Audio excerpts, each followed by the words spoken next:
Hello there, and welcome to Life Beyond Seen. Tonight we are spending some time with a creature that seems, at first, almost too small to deserve such a dramatic introduction. It does not roar, it does not fly, it does not build anything, rule anything, or stare back at the world with the kind of eyes that usually make humans pay attention. It drifts, it pulses, it lives in salt water, and somehow this tiny jellyfish has become famous for doing something that sounds less like biology and more like a loophole in the rules of existence. Its name is Turritopsis dohrnii, though most people know it by a title that sounds like it belongs in a myth, or a comic book, or one of those headlines that makes you stop chewing for a second and say, "Wait, what?" It is often called the Immortal Jellyfish. That is a very bold nickname for an animal that is in many cases smaller than your fingernail. Still, the nickname did not appear out of nowhere. Something about this jellyfish really is unusual. Strange enough to catch the attention of marine biologists, science writers, curious students, people who love weird facts, and probably at least a few insomniacs who were minding their own business one evening and accidentally stumbled into a sentence that said, "A jellyfish can grow old, then become young again." And once you hear that, it is hard not to lean in. Because it sounds impossible in a way that feels personal. Not distant, not theoretical, personal. Most living things, including us, move in one direction.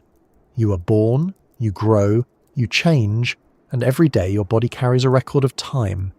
It is in your skin, your bones, your habits, your memories, your photographs, your grocery preferences, your tolerance for loud music, and your ability to sit cross-legged without making a sound that alarms the room. Time leaves evidence everywhere. It is not subtle about it. You can see it in a child learning how to speak. You can see it in the face of a parent. You can see it in a favourite shirt that somehow survives 10 years longer than it should. You can see it in the kitchen sponge that definitely should have been replaced 3 days ago, maybe 4, but now it has become part of the household in a way nobody meant to allow. Life moves forward, and part of being human is quietly accepting that forward is the only direction we get.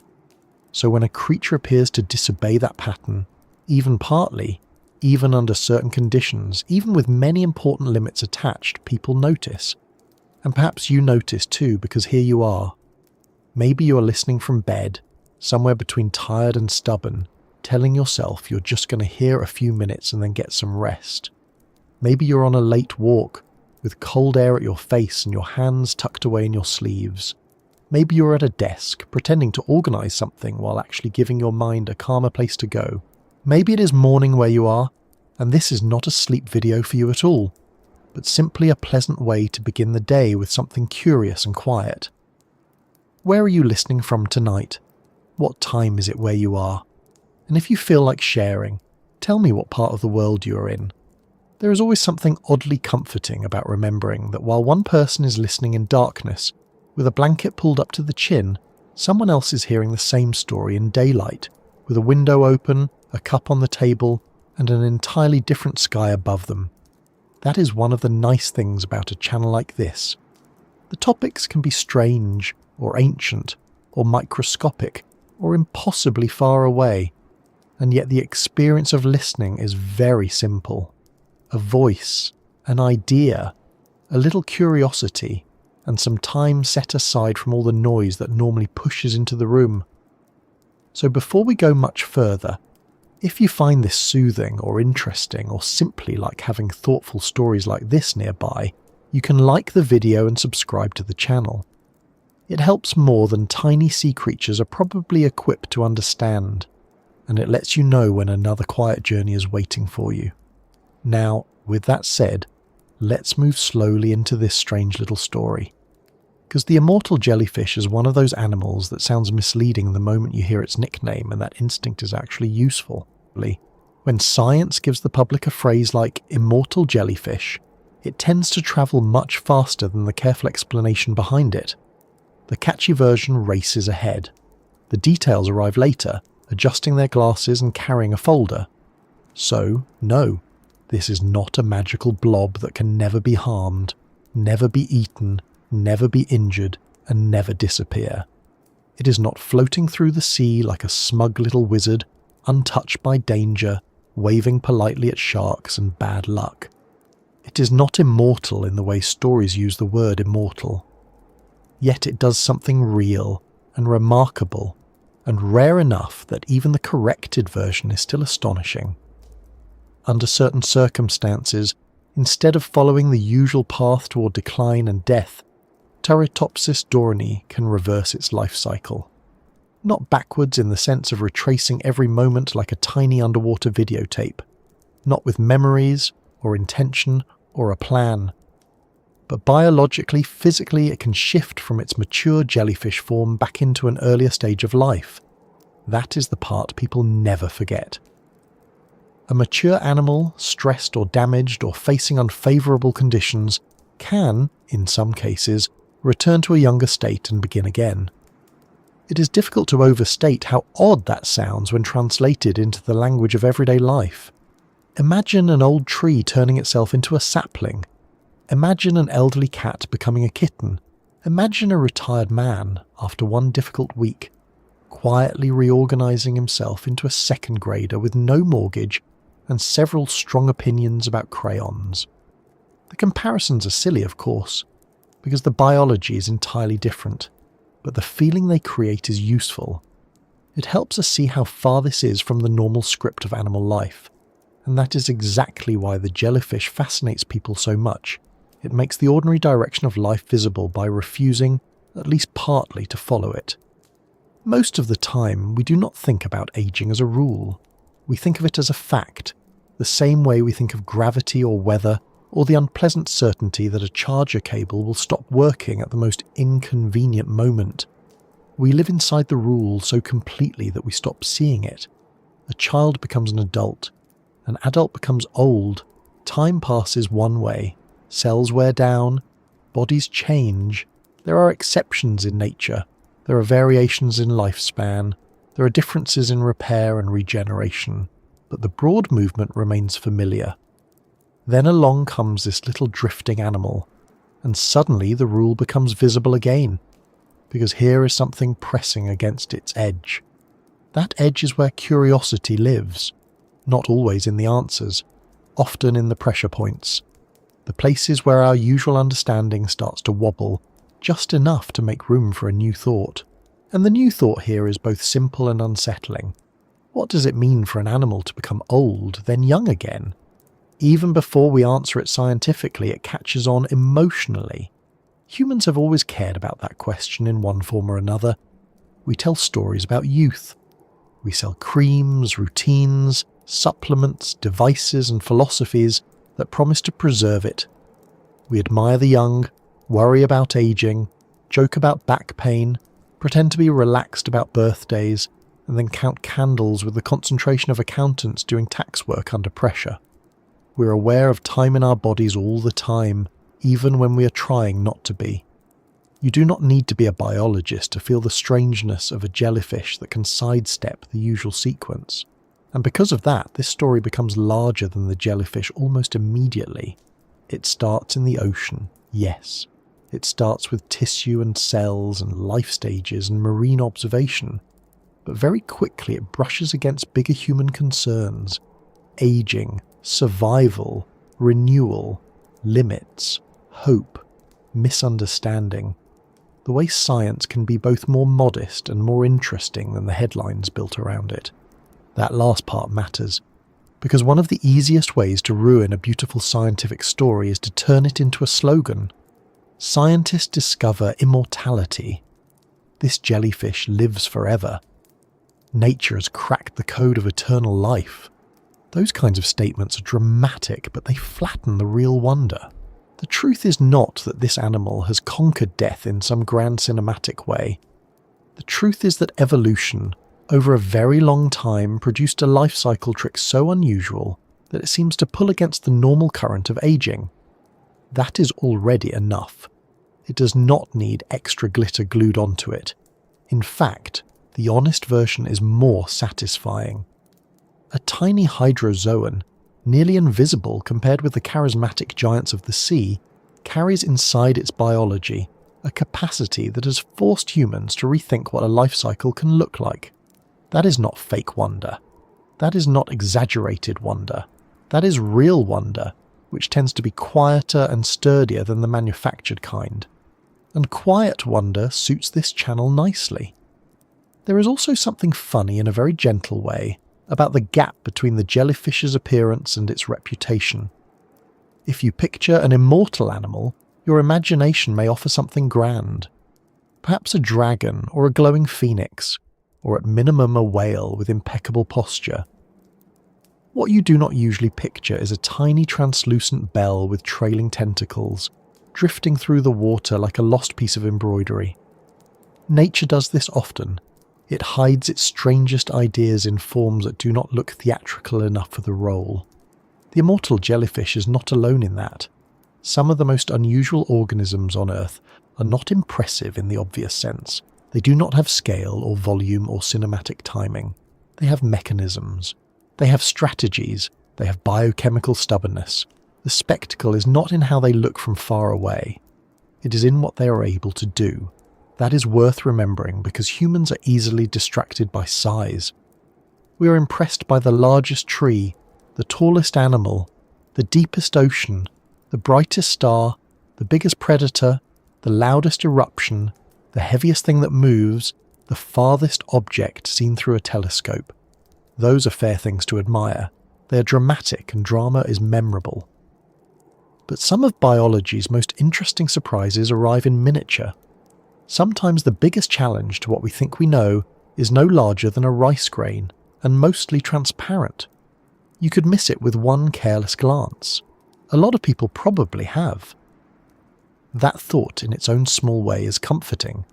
The natural world is not only made of obvious marvels, it is filled with quiet ones, things that do not announce themselves, things that have been happening for a long time without any concern for whether humans are paying attention. The jellyfish was not waiting to become famous. It was just being a jellyfish, following a strange evolutionary path in the sea, long before people started calling it immortal and placing it into articles beside the usual dramatic promises about aging and longevity. And that is another reason to move slowly here. When a scientific topic is attached to a very human wish, especially the wish not to age, it can become noisy very fast. Excited claims appear. Misread conclusions spread. The real biology gets tugged around by imagination. So tonight, rather than rushing toward the biggest headline version, we're going to sit with the creature itself, what it is, what it does not do, how its life cycle works, why scientists care, why this matters without becoming fantasy. That pace is useful in general, but especially with animals like this. The smaller and stranger the organism, the more the mind wants to leap ahead and build stories around it. Some of those stories are harmless, some are even charming, but the real sequence is better when you give it room. First there is the animal, then there is the life cycle, then there is the reversal, then there is the cellular trick behind that reversal, then there are the limits, then there is the question that always follows. What, if anything, can humans learn from this? That question arrives every time. It is almost impossible to avoid. The moment people hear about a living thing that can regenerate, reverse age, repair damage, or escape the usual pattern, the human imagination turns inward and asks, could this help us? Not in a selfish way, necessarily. Not always. Sometimes with hope, sometimes with desperation, sometimes with scientific ambition, sometimes with the calm curiosity of someone who simply wants to understand how life solves problems we cannot solve, and perhaps that is part of why this jellyfish has such staying power in the public imagination. It does not merely surprise us, it tempts us. It offers the smallest hint that biology may contain roots and mechanisms that feel almost impossible from a human point of view.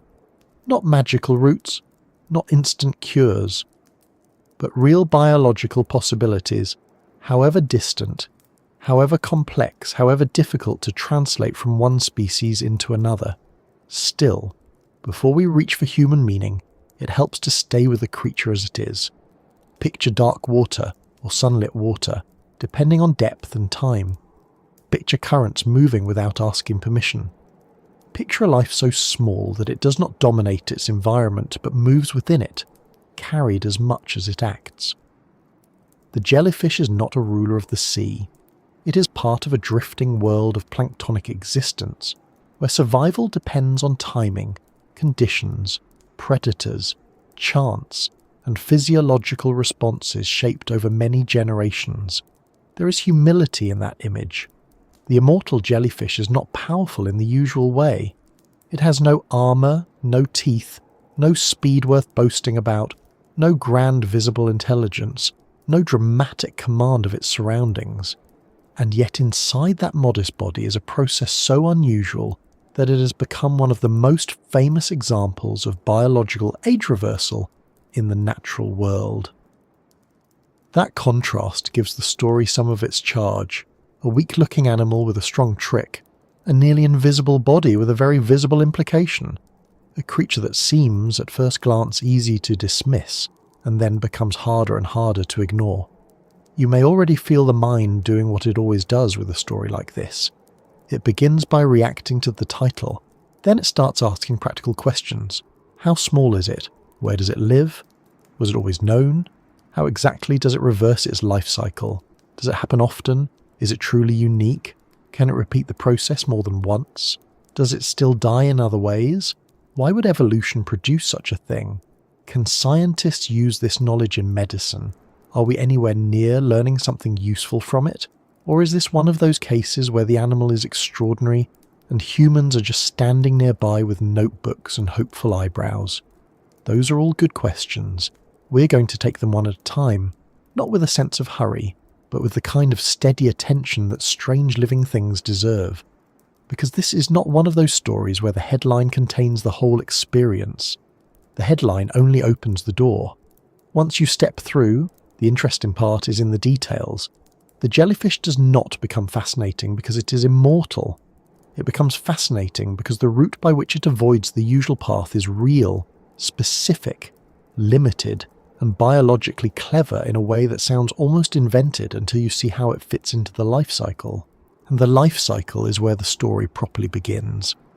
Before this creature became a famous example in articles and videos, before people started using it as a shorthand for biological renewal, it was simply one member of a group of organisms with a very different way of living from the mammals and birds that humans understand most intuitively. Jellyfish do not begin and end in the way we expect an animal to begin and end. Their existence already includes transformations that feel unusual if your default image of life is egg to infant to adult to old age. In the world of cnidarians, things are not arranged with that kind of tidy familiarity, which means the immortal jellyfish did not invent weirdness from scratch. It inherited a world where metamorphosis, alternate body forms, and flexible life stages were already on the table. What makes Turritopsis dohrnii extraordinary is not that it changes, but how far it can take that change and under what circumstances. So as we ease deeper into this story, we are moving from the broad human reaction into the smaller, more precise picture, away from the nickname for a moment and toward the actual animal, its size, its shape, its place in the sea, the kind of life it lives when nobody is giving it dramatic titles.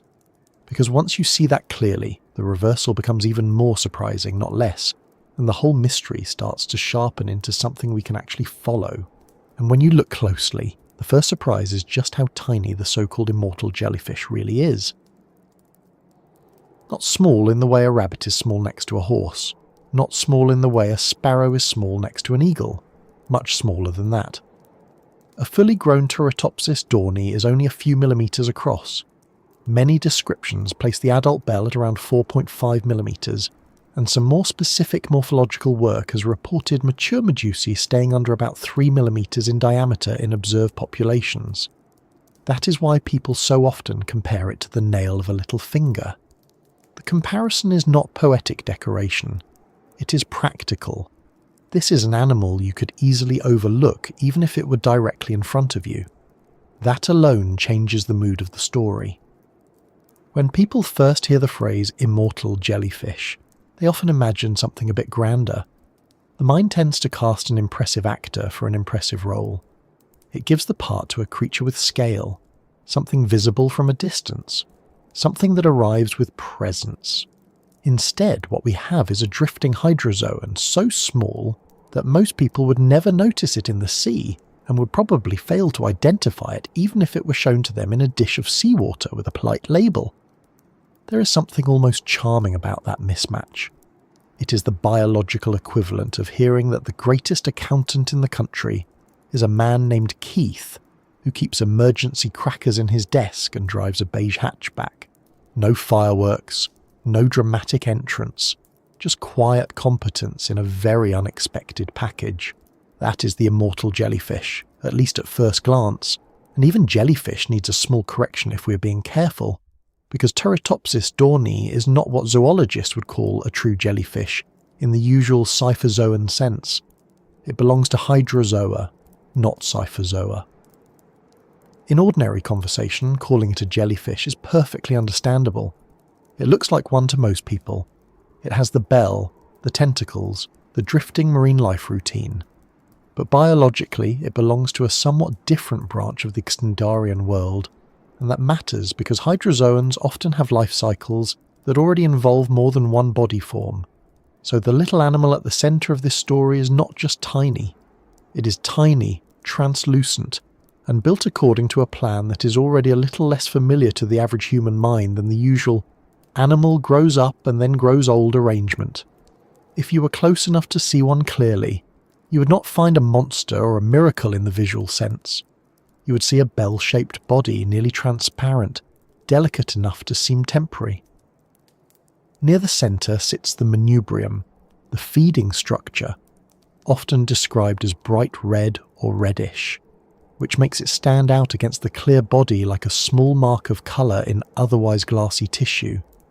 Around the bell hang tentacles, and those tentacles change with age. Newly released medusae have far fewer, often around 8 to 12, while adults can have many more, though the exact count varies by population and description.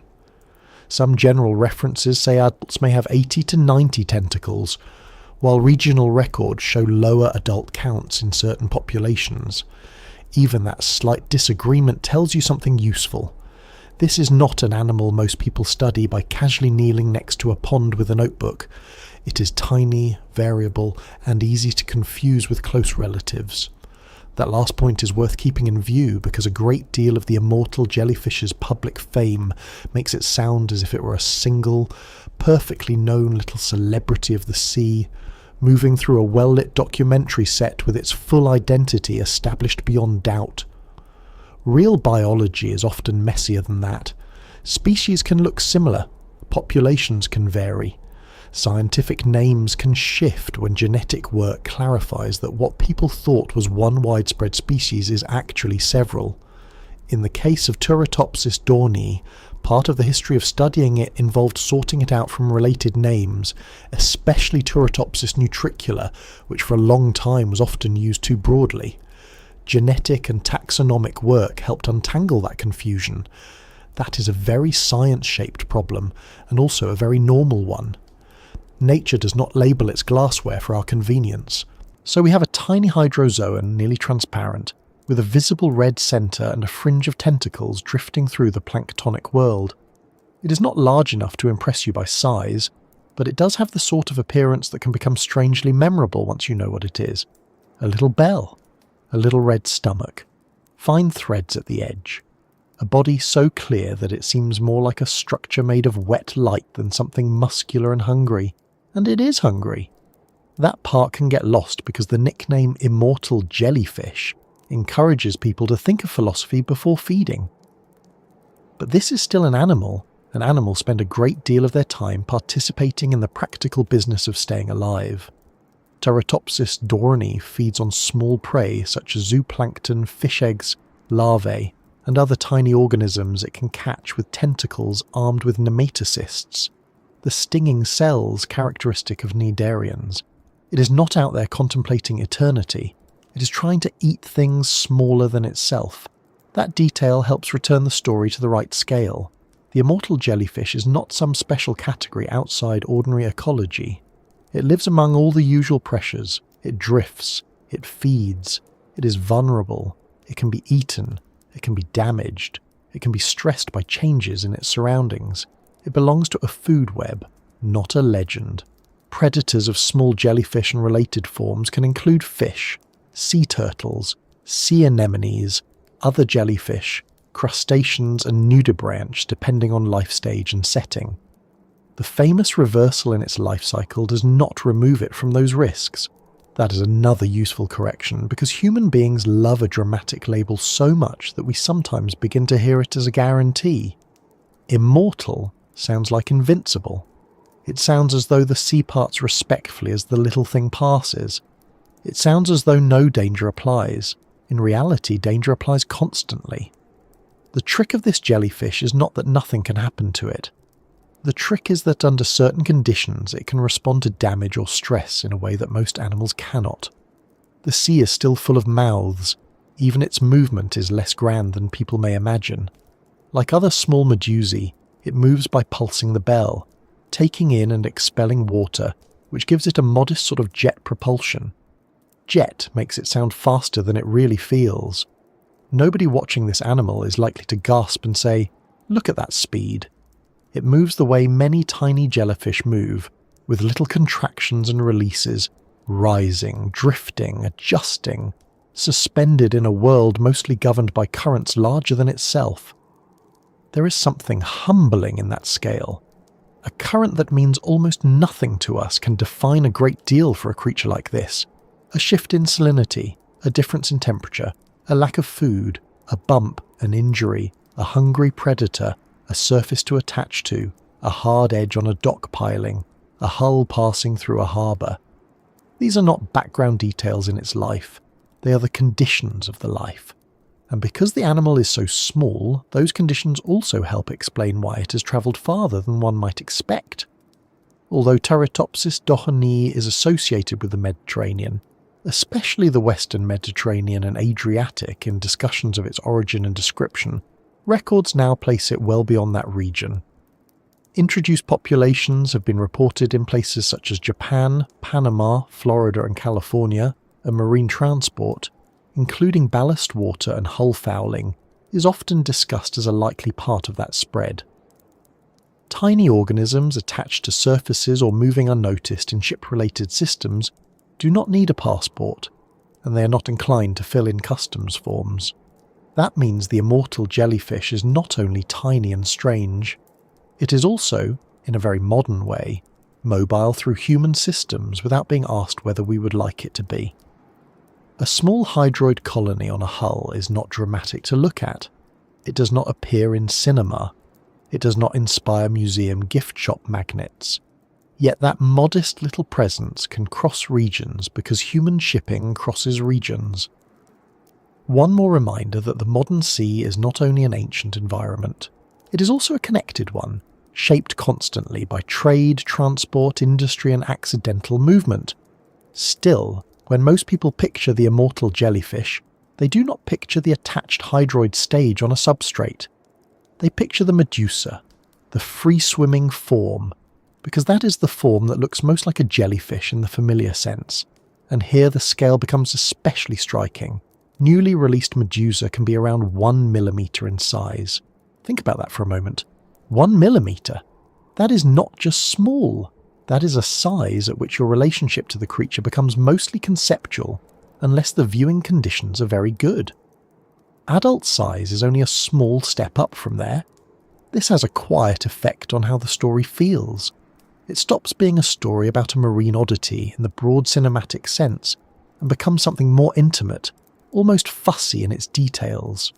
Tiny tissues, tiny tentacles, tiny pulses, tiny changes with enormous implications. There is something satisfying about that. So many of our biggest human ideas about life and death are built at scales we cannot watch directly. It also means that when scientists study this organism, they are not simply admiring an unusual sea animal from a boat rail. They are paying close attention to morphology, development, colony structure, cellular changes, and careful identification. With tiny hydrozoans, precision matters. It is easy to become romantic about the nickname. It is harder and better to sit with the actual animal and notice what it is doing. That patience changes everything. For one thing, it shows that the immortal jellyfish is part of a life cycle that includes a bottom living stage. The hydroid or polyp form can attach to hard surfaces such as rocks, docks, pilings, and ship hulls. Colonies can be a few millimetres high, or more branched in some descriptions, with feeding polyps and medusa buds. The free-swimming medusa is only one part of the story. This matters because the medusa, which most people think of as the adult jellyfish, is not the only body this organism knows how to be. That in turn helps explain why its size is not just a cute detail. It is tied to a broader way of living. A creature that begins as a settled colony and later releases tiny medusae into the water is already operating according to a plan very different from ours. We do not have an attached colony phase on harbour pilings, at least not officially, and so our instincts are not well trained for this sort of biology. The immortal jellyfish begins to make more sense when you stop trying to compare it to mammals and instead let it be a hydrozoan with hydrozoan habits. Even then, the size continues to do some interesting work in the story, because once you understand how small it is, you also understand why the public reaction to it is slightly funny. We have taken a creature that could drift through a spoonful of seawater and given it one of the most dramatic nicknames in modern popular biology, and perhaps that is fair. It did earn attention. But the contrast is still amusing. Imagine a newspaper headline saying, "Tiny transparent speck raises questions about aging." It would be more precise but much less successful. Humans do prefer branding. Still, there is a useful discipline in holding both versions at once. On one hand, yes, this is the immortal jellyfish, the animal famous for age reversal. On the other hand, it is a very small hydrozoan medusa with a red manubrium, variable tentacle counts, a planktonic feeding life, and a settled polyp stage attached to surfaces in marine habitats. Both descriptions refer to the same creature. One grabs attention, the other gives understanding. The second one is the one that keeps us honest. Because as soon as we stop looking honestly, we begin to distort what the animal is. We make it into a symbol too quickly. We start speaking as if it were a miniature philosopher, drifting around the Mediterranean in possession of the secret humans have wanted since the first person looked in reflective water and noticed a new line on the face. The truth is less theatrical and more interesting. This creature is tiny because many marine organisms are tiny. It is translucent because that is part of its body plan. It feeds because it must. It drifts because that is how its medusa stage exists in the world. It attaches because that is how another stage exists in the world. And somewhere inside that very ordinary-looking sequence for a hydrozoan sits one deeply unusual capacity. That is why spending time on its size matters before we rush onward. Smallness changes the emotional proportions of the story. It keeps the topic from becoming pompous. It brings the whole thing back down to seawater, surfaces, tentacles, prey, injury, and tissue. It reminds us that evolution does not work by asking what would impress human beings at first glance. It works with whatever can survive and reproduce. Sometimes that produces whales. Sometimes it produces ants. Sometimes it produces a jellyfish smaller than your fingernail that has somehow become one of the most talked about examples in aging research. There is also a deeper comfort in this, even if we keep it plain and avoid turning it into a slogan. The animal's smallness is a reminder that importance in biology is not assigned by size or charisma. It is assigned by mechanism, consequence, and the questions an organism forces us to ask. A tiny hydrozoan can matter enormously because of one biological ability. A large animal can matter for entirely different reasons. Nature does not arrange its lessons by visual impact. That is helpful to remember in a world where humans are very easily distracted by spectacle. The immortal jellyfish, viewed properly, is almost an anti-spectacle. You need patience to care about it. You need attention. You need a willingness to be interested in something that does not immediately perform for you. It will not leap. It will not sing. It will not fix its gaze on the camera. It will simply exist according to a strange and delicate life cycle, and you either lean closer or you do not. Scientists leaned closer. That decision is why this tiny animal, once obscure to almost everyone, now appears in articles about aging, regeneration, and biological plasticity. Not because it looks impressive, but because when it is stressed or injured, it may do something that sounds almost impossible the first time you hear it. And the fact that such a thing happens in a creature this small somehow makes it even stranger, not less. The entire reversal is being carried out by tissue so delicate that the full-grown Medusa would barely occupy the space of a nail clipping. You would not think twice about sweeping away. There is a lesson in that too, though not a lofty one, just a practical one. Never assume the small things are simple. Sometimes they are simply small, and once that settles in, the next part of the story starts to come into focus, because size is only the beginning. The real shock is not that the animal is tiny. The real shock is what happens when this tiny drifting Medusa stops moving forward through life in the usual way, folds back toward an earlier state, and turns the whole neat sequence around. That turning point is the heart of the story. A great many animals change shape as they move through life. Caterpillars become butterflies, tadpoles become frogs, larvae become adults of all kinds. Nature is full of transformations, but nearly all of them follow the same basic rule. They go one way. Early form becomes later form. Juvenile becomes mature.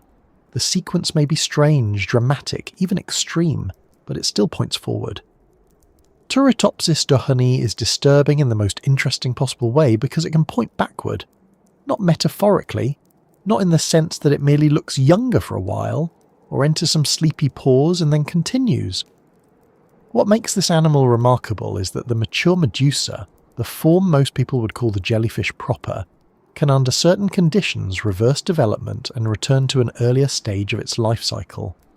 In the normal hydrozoan pattern, adults release gametes. Fertilized eggs become free-swimming planular larvae. The larvae settle on a hard surface, turn into polyps, and those polyps later bud off medusae. Turritopsis dohrnii adds an extra route to that pattern. The Medusa can go back toward the benthic polyp stage instead of dying at the end of the usual sequence. That is why the phrase life in reverse is not just a catchy way of talking. It is close to the real biological situation. The adult body does not simply recover from stress and carry on. It begins to undo itself as an adult and reorganize into something earlier. Even stated plainly, it still sounds like a rumour. There is a reason for that. Human beings are not used to seeing the arrow of development turn around after maturity. We accept growth. We accept aging. We accept the strange fact that a child can become an adult with such total completeness that baby photographs start to look like evidence from another species. But reversal is another matter. Reversal sounds wrong, even before one understands why. Part of what makes it feel wrong is that adulthood in most animals carries a certain finality. You get there, and from that point the story may continue in many ways, but it does not usually go back to an earlier body plan. You may heal, repair, regenerate a little, replace cells, recover from illness, survive injury, but you do not usually exchange the whole direction of your life cycle for an earlier one. This jellyfish can. That does not mean it does so casually, the way a person might choose a sweater because the room feels cold. The reversal is associated with stress, damage, and unfavourable conditions. Researchers have described it occurring in response to physical injury, starvation, aging, and adverse environmental changes such as salinity or temperature shifts. In laboratory observations, medusae at different stages, from newly released to fully mature, have been able to transform back into colonial hydroids, either directly or through an intermediate resting stage. So the movement backward is not a trick performed for show, it is a survival response. That detail matters because otherwise the whole story starts to sound too neat, too polished, too eager to serve human fantasies about renewal. In reality, the Medusa does not appear to be enjoying a stylish age management program. It is responding to trouble. The reversal is not vanity, it is escape, and what an escape it is. The ordinary hydrozoan path begins with a fertilized egg, which develops into a planular larva. That larva swims freely for a time, then settles on a hard surface and becomes a polyp colony. From that colony, new medusae bud off and enter the water column as free-swimming jellyfish. Those medusae grow, feed, mature sexually, and in most species that is the adult phase that leads onward toward death after reproduction. In Turritopsis dohrnii, however, the Medusa is not necessarily the last stop. It can become the start of another loop. That small addition changes the feel of the whole life cycle. Without it, the sequence is still interesting, but familiar in the broader sense. Larva, settled stage, adult stage, reproduction, end. With it, the sequence becomes harder to draw neatly. The line curls back on itself. The adult is no longer guaranteed to remain the adult. The final form is not entirely final. It is one of those moments in biology where the diagram in your mind has to be redrawn. A child might understand the shock of it faster than an adult. Adults often spend too long defending the version of the world they already had. A child hears, "This jellyfish can grow up and then turn back into its younger form," and simply says, "That is weird," which is exactly right. We can make it more precise later. First, it helps to keep that plain reaction intact. It is weird. Now, the reverse path does not happen in a dramatic flash. There is no instant pop, no theatrical burst of light, no underwater sound effect that announces a great biological loophole has been activated. The change unfolds through visible deterioration of the Medusa form. The bell contracts, the tentacles degenerate or are reabsorbed. The animal loses its ability to swim. Instead of remaining a neat little jellyfish, it collapses inward and becomes a more simplified mass of tissue. Researchers describe this as a cyst-like or blob-like stage, which then settles onto a substrate. Over roughly 24 to 36 hours, that intermediate form develops structures associated with the polyp stage, including stolons from which new polyps arise. That sequence is very important, because the reversal is not merely a younger-looking Medusa. It is not like a wrinkled face smoothing out. It is not rejuvenation in the cosmetic sense. The adult body plan is breaking down and giving way to a different body plan altogether. This is where the story becomes more satisfying and more unsettling at the same time. Most headlines about the immortal jellyfish make the process sound almost glamorous, as though the creature has discovered the biological equivalent of better sleep, improved hydration, and a shockingly effective skincare routine. But the actual reversal is much stranger and much less elegant to imagine. The Medusa loses the features that made it a Medusa. It stops being a tiny, free-swimming bell with tentacles. It settles down. It simplifies. It reorganizes. It does not preserve adulthood. It abandons it. That is not how most humans picture cheating death. If anything, humans imagine the opposite. We imagine remaining ourselves, just healthier, stronger, and less affected by time. We do not dream of turning into an earlier structural form with a completely different way of living attached to a surface. There are probably very few anti-aging advertisements prepared to say, "What if you could become a small colonial stage on a dock piling and start again from there?" It would be a niche market. Still, the principle is what catches the scientific imagination. Death is avoided, not by keeping the adult intact forever, but by stepping out of adulthood and re-entering an earlier stage. That is a far more realistic sort of biological cleverness. Evolution rarely delivers exactly what a dramatic story would want. It delivers something messier, more specific, and usually more functional. In this case, it produced an animal that can survive by redirecting its developmental path. Not eternal adult perfection, not an indestructible Medusa, a retreat, a reset, a rerouting. The best way to picture it may be to stop thinking in terms of aging alone and think instead in terms of position along a life cycle. Most animals move from point A to point B to point C. Turritopsis dohrnii can, under pressure, leave point C and go back toward B. That does not make the route magical, it makes it flexible. And flexibility in biology is often more powerful than brute strength. That is true across life. A rigid body plan may work beautifully until conditions change. A flexible one can survive surprise. This jellyfish is not large, fast, armoured, or especially commanding in any visible way, but it possesses a developmental flexibility so unusual that it can escape the ordinary endpoint of the Medusa stage. There is also something almost mechanical about the reversal when described in sequence, which I find helpful. It keeps the mind from drifting too quickly into fantasy.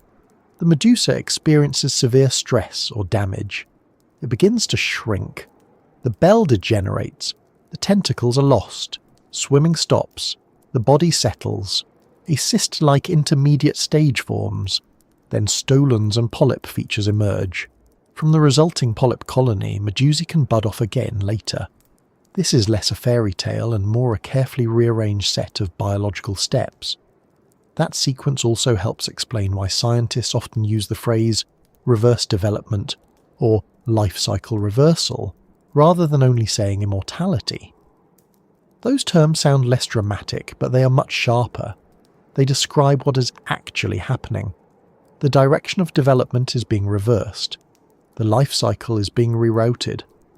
And once you say it that way, another important point becomes easier to see. The jellyfish is not reversing time itself. That may sound obvious, but it matters.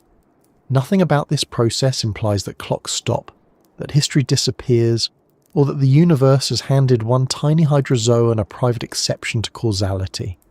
The jellyfish is not going backward through past experience the way humans imagine time travel. What is going backward is developmental state. Its tissues are reorganizing from a later life stage into an earlier one. That is still extraordinary. It just keeps the claim in the right place. You and I cannot reverse our life cycle. We can recover from an illness, rebuild strength, regrow some tissues, change habits, improve our health, dye our hair, acquire better posture, become less dramatic about minor inconveniences, and perhaps even learn to sleep before midnight once or twice a week. But none of that is life cycle reversal. It is maintenance inside the same basic body plan. The jellyfish is doing something much more radical because it is not merely repairing an adult self, it is relinquishing that self and becoming another stage. And it can do this more than once. Laboratory and observational accounts have made clear that the process is repeatable under suitable conditions. The popular phrase, potentially biologically immortal, comes from this capacity to cycle repeatedly, avoiding a fixed maximum lifespan from senescence alone, even though individuals remain vulnerable to predators, disease, and simple bad luck. That phrase, potentially biologically immortal, is a careful one, and it deserves respect because it is trying to prevent the public from running straight into a wall of misunderstanding. Biologically immortal does not mean impossible to kill. It does not mean exempt from injury. It does not mean floating forever in the ocean like a tiny translucent king, with no natural enemies and excellent confidence. It means there is no built-in requirement that the Medusa stage must end in age-driven death, if the organism can keep re-entering earlier stages and continuing the cycle. This is a very different claim. It is also a more beautiful one, I think, because it sounds like biology rather than advertising. The animal does not conquer death in a glorious final battle. It slips around one particular route to death by using a detour built into its own developmental machinery. That is much more believable and much more interesting than any grander version. Another detail that deserves attention is that the reversal is not restricted only to very old Medusae. Earlier work described the capability across the Medusa stages from newly liberated individuals to mature ones. More recent work also describes reverse development in response to damage, unfavourable conditions, or aging. In other words, the backward route is not just a last-minute privilege granted to the elderly. It appears to be part of the organism's broader developmental potential. That makes the life cycle feel even stranger. Usually we think of youth and age as fixed territories, separated by time and guarded by irreversible change. Here, those boundaries are more porous. The mature form carries within it the capacity to produce an earlier form again, not by giving birth in the ordinary sense, but by becoming the route back. The Medusa is not only an endpoint, it is also a doorway. That line sounds almost too neat, but biologically it is close enough to the truth to be useful. The adult form holds the possibility of becoming the earlier phase again, and that possibility is triggered not by celebration but by trouble. Something goes wrong, and the body takes the hidden exit. Many human stories about survival are built around holding on, staying the same, preserving identity against damage. The jellyfish suggests another model entirely. Survival can also mean giving up the current form and rebuilding from a simpler stage. That is a harder lesson for humans to admire, because humans are attached to continuity of self in a way a hydrozoan Medusa is not. And here it is helpful to pause over something that can easily be missed.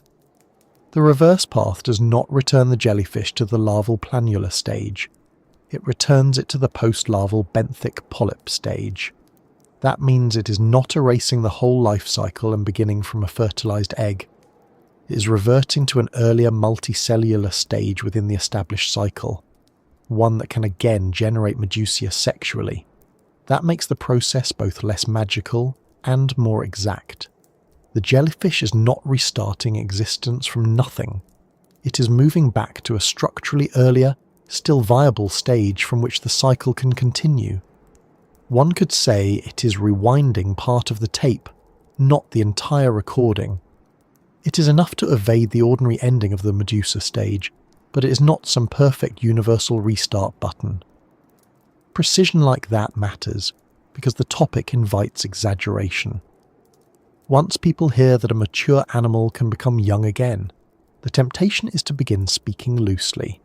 Soon enough, the jellyfish has become a symbol of eternal youth, immortality, age reversal, and perhaps by Thursday afternoon, a wellness brand with a silver logo and a suspicious membership fee. Better to stay with what it actually does. It reverses development from Medusa to polyp. It does so in response to stress, injury, aging, or adverse environmental conditions. It passes through a cyst-like intermediate stage in many observed cases. It can then resume the ordinary polyp to Medusa cycle. That is already astonishing. And because it is astonishing, it begins to change the way one thinks about aging more generally. Not because we suddenly expect all animals to do this, most absolutely do not, but because it proves that developmental finality is not as universal as our instincts suggest. Somewhere in the animal kingdom, one very small hydrozoan has found a way to turn adulthood into a reversible condition. That forces a change in vocabulary. We can no longer say quite so confidently that adulthood always means one-way traffic. We have to insert an exception. Exceptions are important. Science grows by them. There is also a quiet elegance in the fact that the reverse route is not flashy in appearance. A human who saw the process without explanation would probably think the animal was failing. The bell contracts, the tentacles disappear, swimming stops, the form becomes a lump. It does not look like triumph, it looks like collapse, and in one sense it is collapse. But collapse here is part of the rescue. That feels like a very natural world sort of idea. Survival does not always resemble strength. Sometimes it resembles surrender of the wrong structure at the right moment. A tree drops leaves, a lizard drops a tail, seeds wait, spores wait, colonies retreat, and one tiny jellyfish, rather than insist on remaining a Medusa, gives up the Medusa. That decision is not conscious, of course. The animal is not reflecting on options with a stern little expression. But evolution has built into its biology a route by which keeping the current form is not the only answer to danger. For a human mind, that is fascinating because it separates survival from continuity in a very radical way. The same organism persists, but not in the same visible form. The life continues, yet the body plan changes so much that if you showed the two stages side by side to someone with no explanation, they might not guess the connection immediately. And that, perhaps, is the deepest discomfort in the idea of a life in reverse. It asks us to loosen our grip on what counts as staying the same. The jellyfish remains itself in lineage and continuity, but not in appearance, posture, habitat, or immediate structure. The medusa drifting in the water and the polyp colony attached to a surface are not the same kind of life in any everyday human sense, and yet they are phases of one cycle. The reverse path simply insists that the later phase is not always the last one. By now, the story is beginning to move from surprise into mechanism. That is always what happens with a good biological mystery. First comes the impossible-sounding fact. Then the fact becomes a sequence. Then the sequence begins to demand an explanation. How does a specialized adult body undo itself so thoroughly? How do medusa tissues stop being medusa tissues and become the raw material for a polyp again? What allows one body plan to be dismantled and another to emerge from it? Those are the questions waiting just beneath the shrinking bell, and once they arrive, the next step is unavoidable. To understand life in reverse, we have to look at the cellular trick that makes the reversal possible at all. That backward turn in the life cycle leaves one big question sitting in the middle of the room. How does an adult body stop being an adult body? It is one thing to say that Turritopsis dohrnii can reverse its life cycle. That already sounds strange enough. But once the first surprise settles, the real mystery appears. A medusa is not a blank lump of living material waiting politely for instructions. It is a specialized animal with tissues, structures, functions, a nervous system, muscle activity, feeding parts, and tentacles. It has already become something specific, so if it can go back and produce a polyp again, then some part of that specificity must be loosened, dismantled, and reassigned. That is where the strange trick called transdifferentiation comes in. Transdifferentiation sounds like the sort of word a person encounters once, nods it respectfully, and then immediately hopes never to meet again at a dinner party. It is not a graceful word, but it describes a very graceful biological idea. In simple terms, transdifferentiation is a form of cellular reprogramming in which one mature somatic cell changes into another mature somatic cell type. In other words, a cell that had already settled into one job leaves that job and takes on a different one. It does not stay exactly what it was. It does not merely divide and make more copies of itself. It changes identity. That is why researchers discussing Turritopsis dohrnii treat it as a particularly interesting natural system for studying in vivo cell reprogramming. That is the key point, and it is worth sitting with for a moment because it is easy to rush past it and miss how odd it really is. Most of the time, when people think about cells, they imagine a one-way process. Early in development, cells are flexible. Then they specialize. Some become muscle, some become nerve, some become epithelial tissue, some become this, some become that, and then they remain committed to those broad fates. There is still maintenance and turnover, of course. Bodies are busy places. But the overall idea remains familiar. Specialization narrows options. A fully committed adult cell is not expected to wake up one morning, clear its throat, and announce that it has decided to pursue a completely different career in another tissue. Yet that is very close to the sort of thing happening during the reverse development of the immortal jellyfish. When the medusa enters the cis stage, the body does not simply preserve all adult tissues in storage like folded clothes in a suitcase.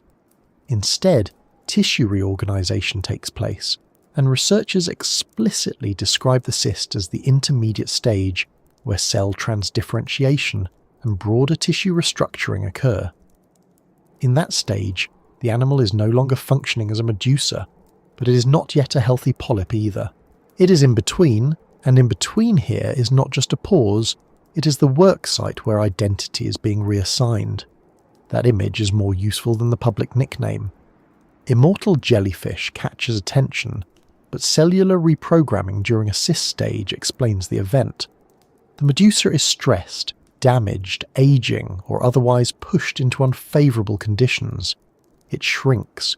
It loses the architecture of a free-swimming Medusa. It settles on a surface.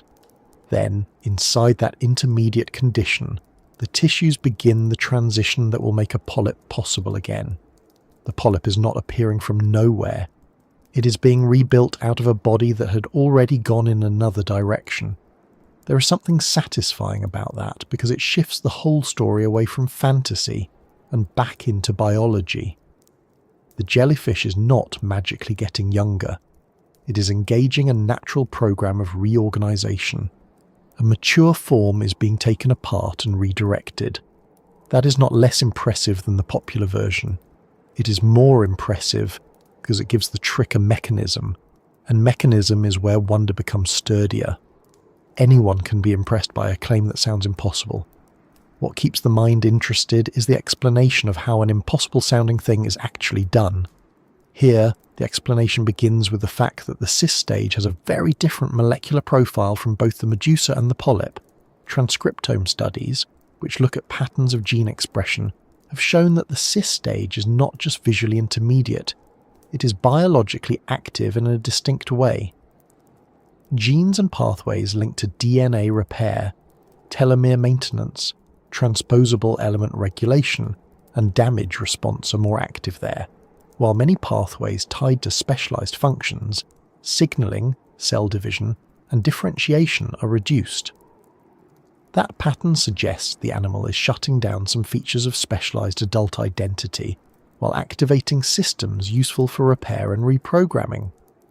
This is where the story gets particularly interesting, because one could have imagined a much simpler answer. One could have guessed that perhaps the Medusa contains a hidden reserve of stem-like cells that simply grow the next stage while the rest of the body fades away.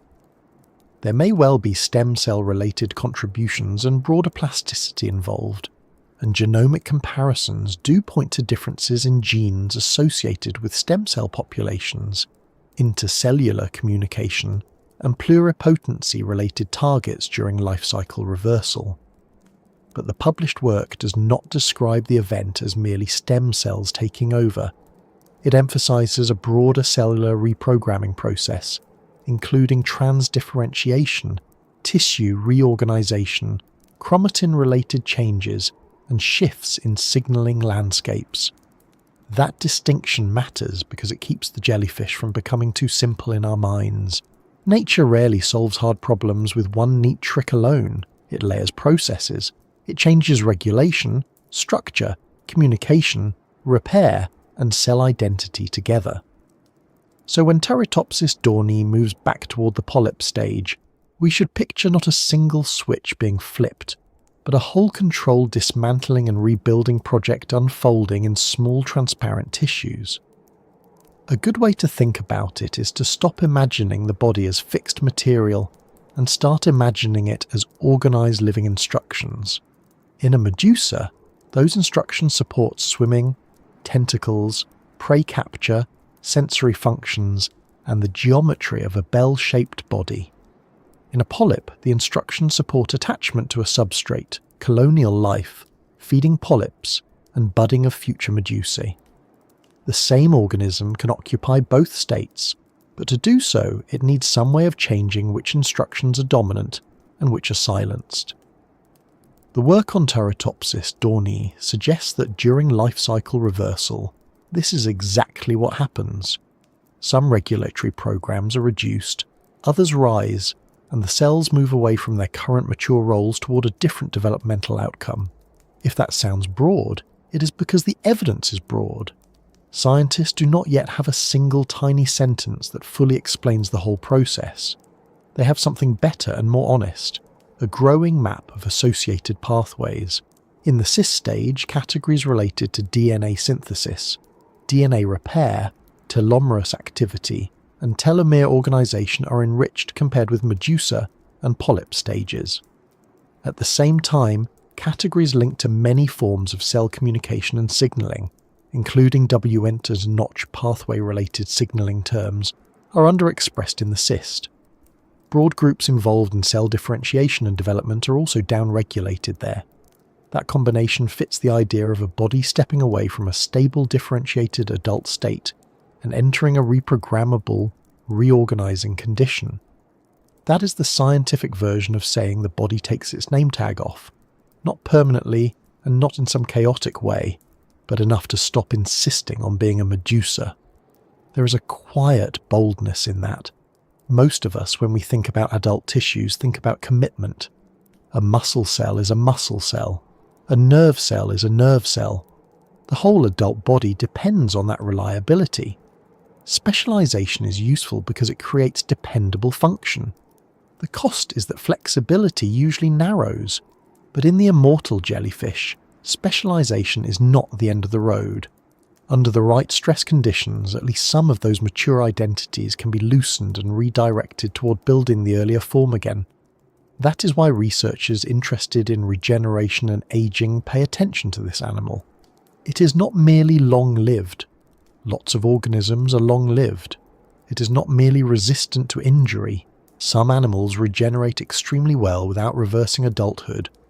What makes Turritopsis dohrnii special is that it offers a natural case in which mature life-stage tissues appear able to participate in a full developmental reset toward a juvenile body plan. That makes it useful not only as an oddity of marine biology, but as a model for how adult cell identity might be more flexible than we once assumed. And that brings us to another useful correction. Transdifferentiation is not the same as ordinary regeneration. Humans are familiar with regeneration in a modest sense. Skin heals. Liver tissue can regenerate to a degree. Blood cells are replenished. Some animals do this far better than we do. But regeneration usually means rebuilding tissue within the same broad body plan. A salamander regrowing a limb is still a salamander, and the new limb is still a salamander limb. Turritopsis dohrnii is doing something more radical because the endpoint is not simply the repaired Medusa. The endpoint is the polyp stage. This is not just restoration, it is redirection. That is why the cyst matters so much. The cyst is easy to describe casually as an intermediate blob, but it deserves more respect than that. It is the phase in which the adult body has surrendered its Medusa structure, but has not yet fully re-established the polyp phenotype. Transcriptomic work treats it as the central stage for understanding the reversal, because this is where the reprogramming signals are most visible. If you wanted to understand the difference between an adult jellyfish drifting in the water and a new benthic polyp attached to a surface, the cyst is where the answer is being negotiated. It is also where the story becomes slightly more humbling. From a human point of view, we tend to admire the finished form. We admire the Medusa more than the cyst because the Medusa looks like something complete. It has the bell, the tentacles, the motion. The cyst looks like a temporary loss of elegance, but biologically the less elegant stage may be the more important one. That undramatic interval is where a mature form stops defending itself and becomes plastic enough to change fate. Nature is often rude to aesthetics in this way. It does not care which stage photographs better. There is evidence as well that the reversal involves more than simply returning to an old template. The reversed polyp, although morphologically similar to an ordinary polyp, shows a distinctive gene expression profile depending on its origin. In other words, a polyp produced by reverse development is not necessarily molecularly identical to a polyp produced through the standard asexual route within a colony. Researchers have found that reversed polyps are enriched for genes involved in chromatin remodeling and organization, matrix metalloproteinases, and embryonic development-related processes, while suppressing other signaling pathways. That suggests the route back leaves a molecular signature. That detail is easy to overlook, but it tells us something important. The jellyfish is not simply rewinding or recording perfectly frame by frame. It is taking a new path through the life cycle, and that path has its own biology. The destination may look familiar, but the route still matters. A reversed polyp is a polyp, yes, but it is also the product of a reprogramming event. That makes the whole thing feel less like a clean reversal of time and more like a biological reconstruction. And that, in turn, helps explain why genomic comparisons have become so interesting in this species. A 2022 comparative genomic study found variants and gene expansions in Turritopsis dohrnii associated with replication, DNA repair, telomere maintenance, redox environment, stem cell population, and intercellular communication compared with a close congener that lacks the same mature stage rejuvenation ability. The same study also reported silencing of polycom repressive complex 2 targets and activation of pluripotency-related targets during life cycle reversal, proposing these as important parts of the rejuvenation mechanism. That does not mean the full answer is solved, but it does mean the strange trick has molecular fingerprints. For anyone not living inside cell biology every day, pluripotency targets and polycomb repressive complex 2 may sound like terms invented by a committee whose only goal was to frighten pleasant conversation. But the underlying idea is straightforward enough.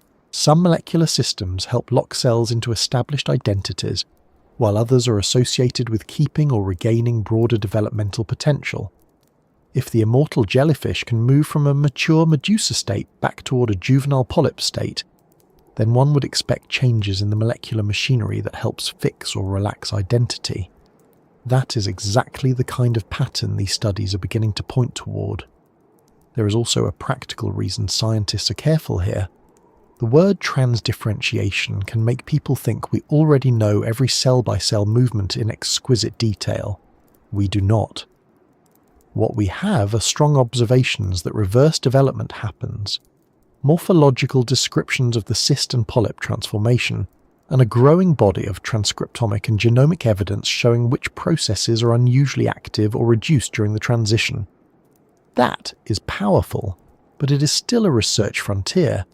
The jellyfish is teaching us something real, and at the same time it's refusing to summarize itself too quickly. That refusal is healthy. Biology is better when it remains a little harder than the headline. Even so, the broad picture is now clear enough to say something firm. The immortal jellyfish avoids the ordinary end of the medusa stage by using a natural cellular reprogramming process. During stress or damage, the mature medusa collapses into a cyst stage where tissues reorganize and cell identities become flexible. From there, a juvenile polyp can form, later producing a colony and eventually new medusae. That is the strange trick. Not eternal adult maintenance, not invulnerability, a controlled escape through transdifferentiation and developmental reversal. There is a very quiet humour in the fact that one of the most famous stories about immortality in nature is really a story about being willing to stop being what you are. Humans tend to imagine surviving forever as a matter of remaining ourselves, just with fewer problems and perhaps better knees. The jellyfish suggests something else. It survives by abandoning the adult form and returning to a simpler one. It does not preserve the medusa at all costs. It lets the medusa go. That is not a spiritual lesson. It is not a slogan. It is just what the organism does. But it does make the biology feel more grounded and more surprising at the same time. The body is not trapped by adulthood. That is a sentence very few animals get to say. And because that sentence is so unusual, it naturally leads to the next part of the story. Once you understand that transdifferentiation is the engine behind the reversal, another question arrives immediately. If a mature body can be reprogrammed into an earlier stage, then what does aging even mean for this creature? What does it mean to grow old if growing old can trigger a return to youth instead of a final decline? That is where the next stretch of the journey begins, because in Turritopsis dohrnii, getting older does not always carry the same consequences we are used to. And that is where the whole subject stops being merely unusual and starts becoming difficult in a very specific way. Because once a creature can step out of the adult stage and return to a younger one, the meaning of old age begins to shift. For most animals, getting older means moving farther along a path that does not turn back. There may be repair along the way, and there may be periods of good health or bad health, but the direction remains the same. Age accumulates, Damage accumulates. Time is written into the tissues. The later body contains the record of having been the earlier body, but the earlier body is gone. It survives only as history. With Turritopsis dohrnii, that history becomes less stable. Researchers describe reverse development in this species as occurring when medusae are physically damaged, exposed to adverse environmental conditions, or become senescent. In other words, old age itself can be one of the triggers that pushes the medusa out of its usual adult trajectory and into the reversion process. The mature jellyfish does not simply continue growing weaker until death becomes unavoidable. Under the right circumstances, weakness can become the doorway to a younger stage. That is the heart of the strangeness. In most of life, old age and youth are opposites. The line between them is strict. You move from one to the other in one direction only. Youth is consumed in the act of becoming older. Old age does not usually contain youth as a practical option. At best, it contains memory, resemblance, or repair. But in the immortal jellyfish, senescence is not always a final drift toward death. It can become part of a rerouting mechanism. That does not mean the animal ages in the same way humans do, then simply decides to undo the process. It means that the mature medusa can reach a weakened or senescent condition and, rather than ending there, convert into the cyst stage and then become a polyp again. The old medusa does not remain old and become healthy. It stops being a medusa. That is a crucial distinction. It is tempting to phrase this as though aging reverses, and in one sense that is fair. The life cycle does move from a later stage toward an earlier one, but in another sense that wording can mislead us because it makes the process sound too similar to what humans wish for. Humans imagine rejuvenation as continuity, the same face, the same body, the same person, just with less wear. The jellyfish offers something more radical and much less flattering to our fantasies. The old form gives way to another form entirely. That is why the phrase, when growing old becomes growing young, is useful, but only if we understand that the shift is not cosmetic. It is structural. A senescent medusa shrinks, loses its swimming ability, degenerates into the cyst stage, and then reorganizes into the juvenile polyp stage. This can happen in roughly a day or a few days under controlled conditions, depending on the observations being discussed. From there, the polyp colony can again bud off new medusae. So the life that had reached adulthood and decline is not ending in the ordinary sense. It is being redirected into youth by changing stage. There is something almost rude about how efficiently that cuts through our usual assumptions. We tend to think of aging as a built-in direction of being alive. You are young, then less young, then older still. Even when scientists talk about aging as a collection of molecular processes rather than a single thing, the cultural feeling remains the same. Age proceeds. It does not retreat. It may be slowed, perhaps. It may be studied. It may be made healthier, but it does not usually turn around. And yet here is a creature in which the adult stage can, under stress or senescence, stop progressing and start reverting. That does not make aging unreal. It makes aging conditional in a way that most animals do not experience. It also changes what lifespan means for this jellyfish. If a medusa can become sexually mature, experience senescence, revert to the polyp stage, and later produce medusa again, then counting age becomes much less straightforward. One can count the age of a particular medusa body, but the broader life lineage continues through repeated rejuvenation. This is why scientists and museums tend to be careful and use phrases like potentially biologically immortal, rather than saying the animal simply lives forever. The point is not that no death can occur. The point is that there is no fixed age-related endpoint built into the cycle in the usual way. That is a subtle but important difference. A stone can last a very long time without being biologically immortal. A turtle can live for generations without being biologically immortal. Even an extremely long-lived organism still follows its own life history. Biological immortality, in the careful sense used here, means that senescence alone does not necessarily impose an unavoidable terminal limit on the organism's continuation. Turritopsis dohrnii can repeatedly rejuvenate after sexual reproduction, which is why comparative genomics work has framed it as the only known metazoan with that repeated mature stage rejuvenation ability. That phrasing matters because it places the animal in a very narrow category. Current evidence treats Turritopsis dohrnii as the only known animal able to repeatedly rejuvenate after sexual reproduction, though reverse development in other lineages has been investigated in more limited or different forms. The immortal jellyfish is not just long-lived. It is unusual in the specific combination of maturity, senescence, and renewed developmental youth. And there is an almost funny contrast hidden inside that claim. When humans hear immortality, they imagine heroic continuity. They imagine enduring as a perfected version of themselves. The jellyfish, meanwhile, reaches old age, gives up its elegant little bell, collapses into a cyst, attaches to a surface, becomes a polyp, and later buds off new medusae. There is nothing glamorous about the route. It is less like a triumphant anthem, and more like a very practical emergency exit. Still, practical exits are often the most successful kind. In fact, one of the most interesting things about this creature is that aging appears not as a universal sentence, but as a condition that can trigger reprogramming. That is a remarkable idea. The body does not merely tolerate senescence, it uses the presence of senescence, among other stressors, as part of the signal to leave the current state. That suggests the animal's biology is not simply resisting age-related decline. It is capable of responding to decline by changing the entire developmental context. This is one reason the jellyfish attracts people working on aging research more broadly.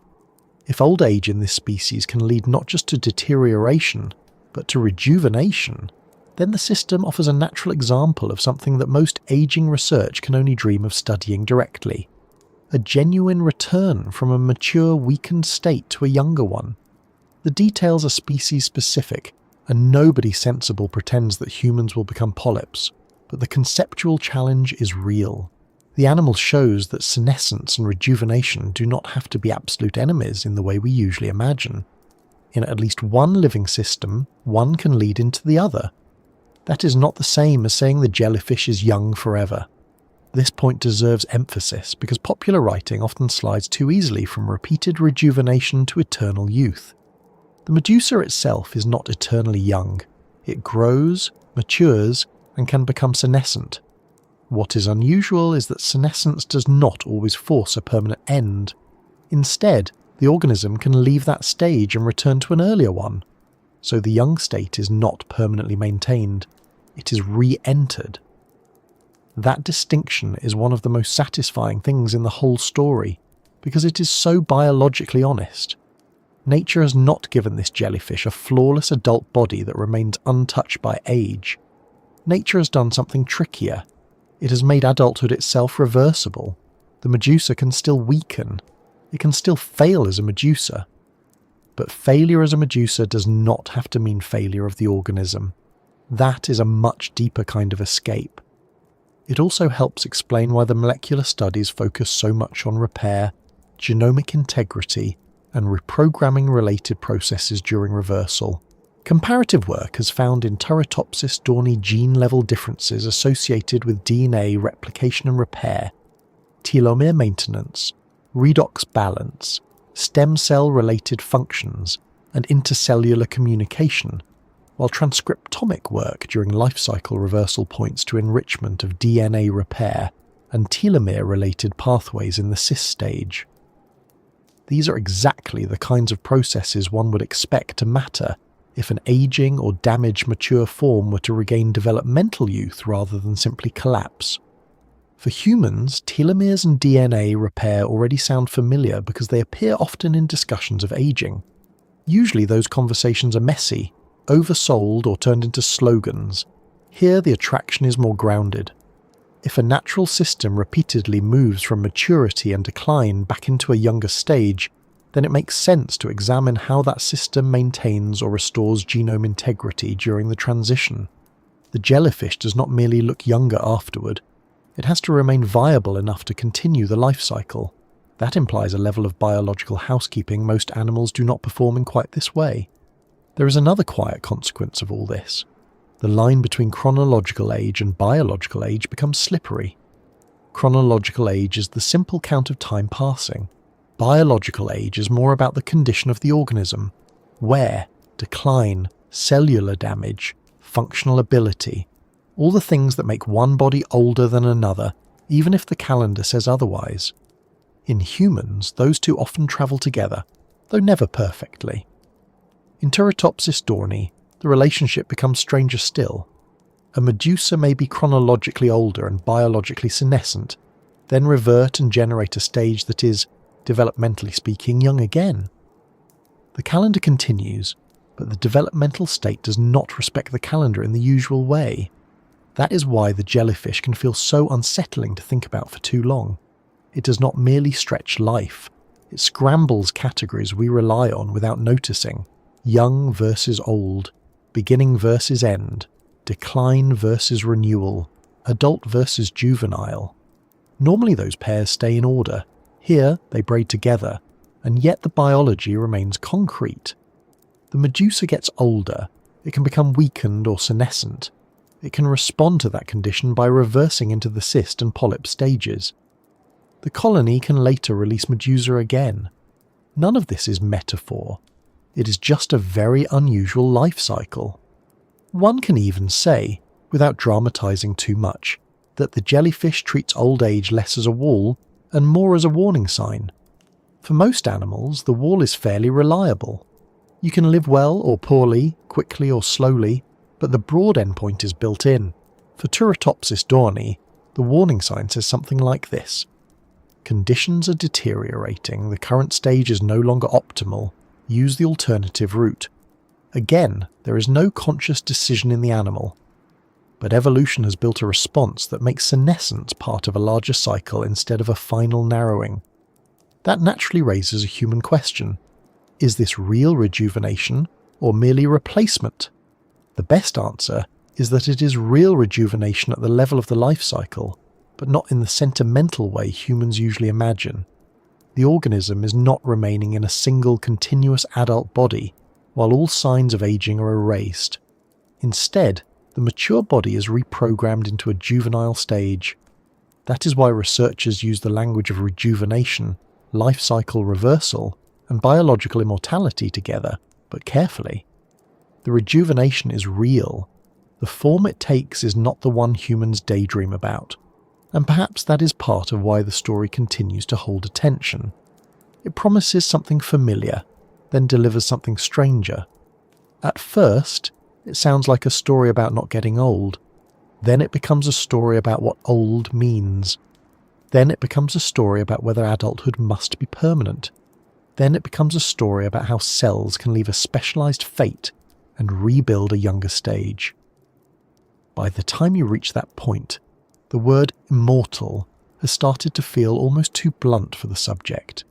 The animal is not immortal in the way myths imagine. It is biologically evasive. It treats aging not as a single march toward disappearance, but as one condition among several that can trigger reorganization. That is both less dramatic and far more useful, because once you see it that way, the jellyfish stops being a miracle and becomes a model. Not a model for human fantasies, but a model for biological questions. What allows an aged, mature stage to retain the capacity for renewal? What is preserved? What is erased? And what is rebuilt? Why does this happen here and not in most animals?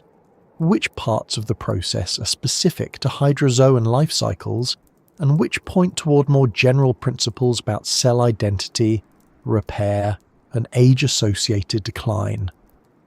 The more you sit with those questions, the less this becomes a story about a quirky jellyfish fact, and the more it becomes a serious challenge to some of our deepest assumptions about aging. Not the assumption that things get damaged, they do. Not the assumption that death is real, it is. But the assumption that growing old must always mean moving farther away from youth in one irreversible direction. For this creature, the path is not so simple. Age can accumulate, weakness can appear, and then the organism can step out of that aging body and re-enter the cycle from a younger stage, which means that for Turritopsis dohrnii, old age is not merely the final act. Under the right conditions, it becomes the turning point that sends the whole story back toward the beginning. And once that begins to make sense, another practical question moves into view. Because even a creature with a talent like this is not escaping everything. Reversal is one thing, total safety is another. Total. And that is exactly where the phrase escapes death needs to be handled with some care, because it is true in one very important sense, and false in several others at the same time. Turritopsis dohrnii does not escape death by becoming indestructible. It escapes one ordinary route into death by stepping out of the mature Medusa stage before that stage reaches its usual biological end. In the normal hydrozoan sequence, the Medusa is the adult form that reproduces and then, in most cases, moves toward decline and disappearance.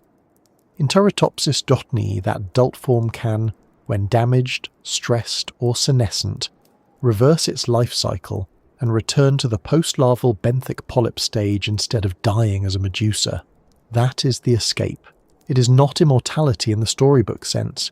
It is a developmental detour around one expected ending.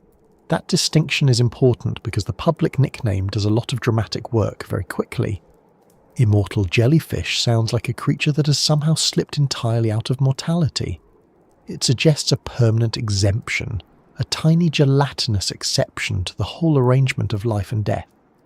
But the actual biology is more specific, and because it is more specific, it is also more interesting.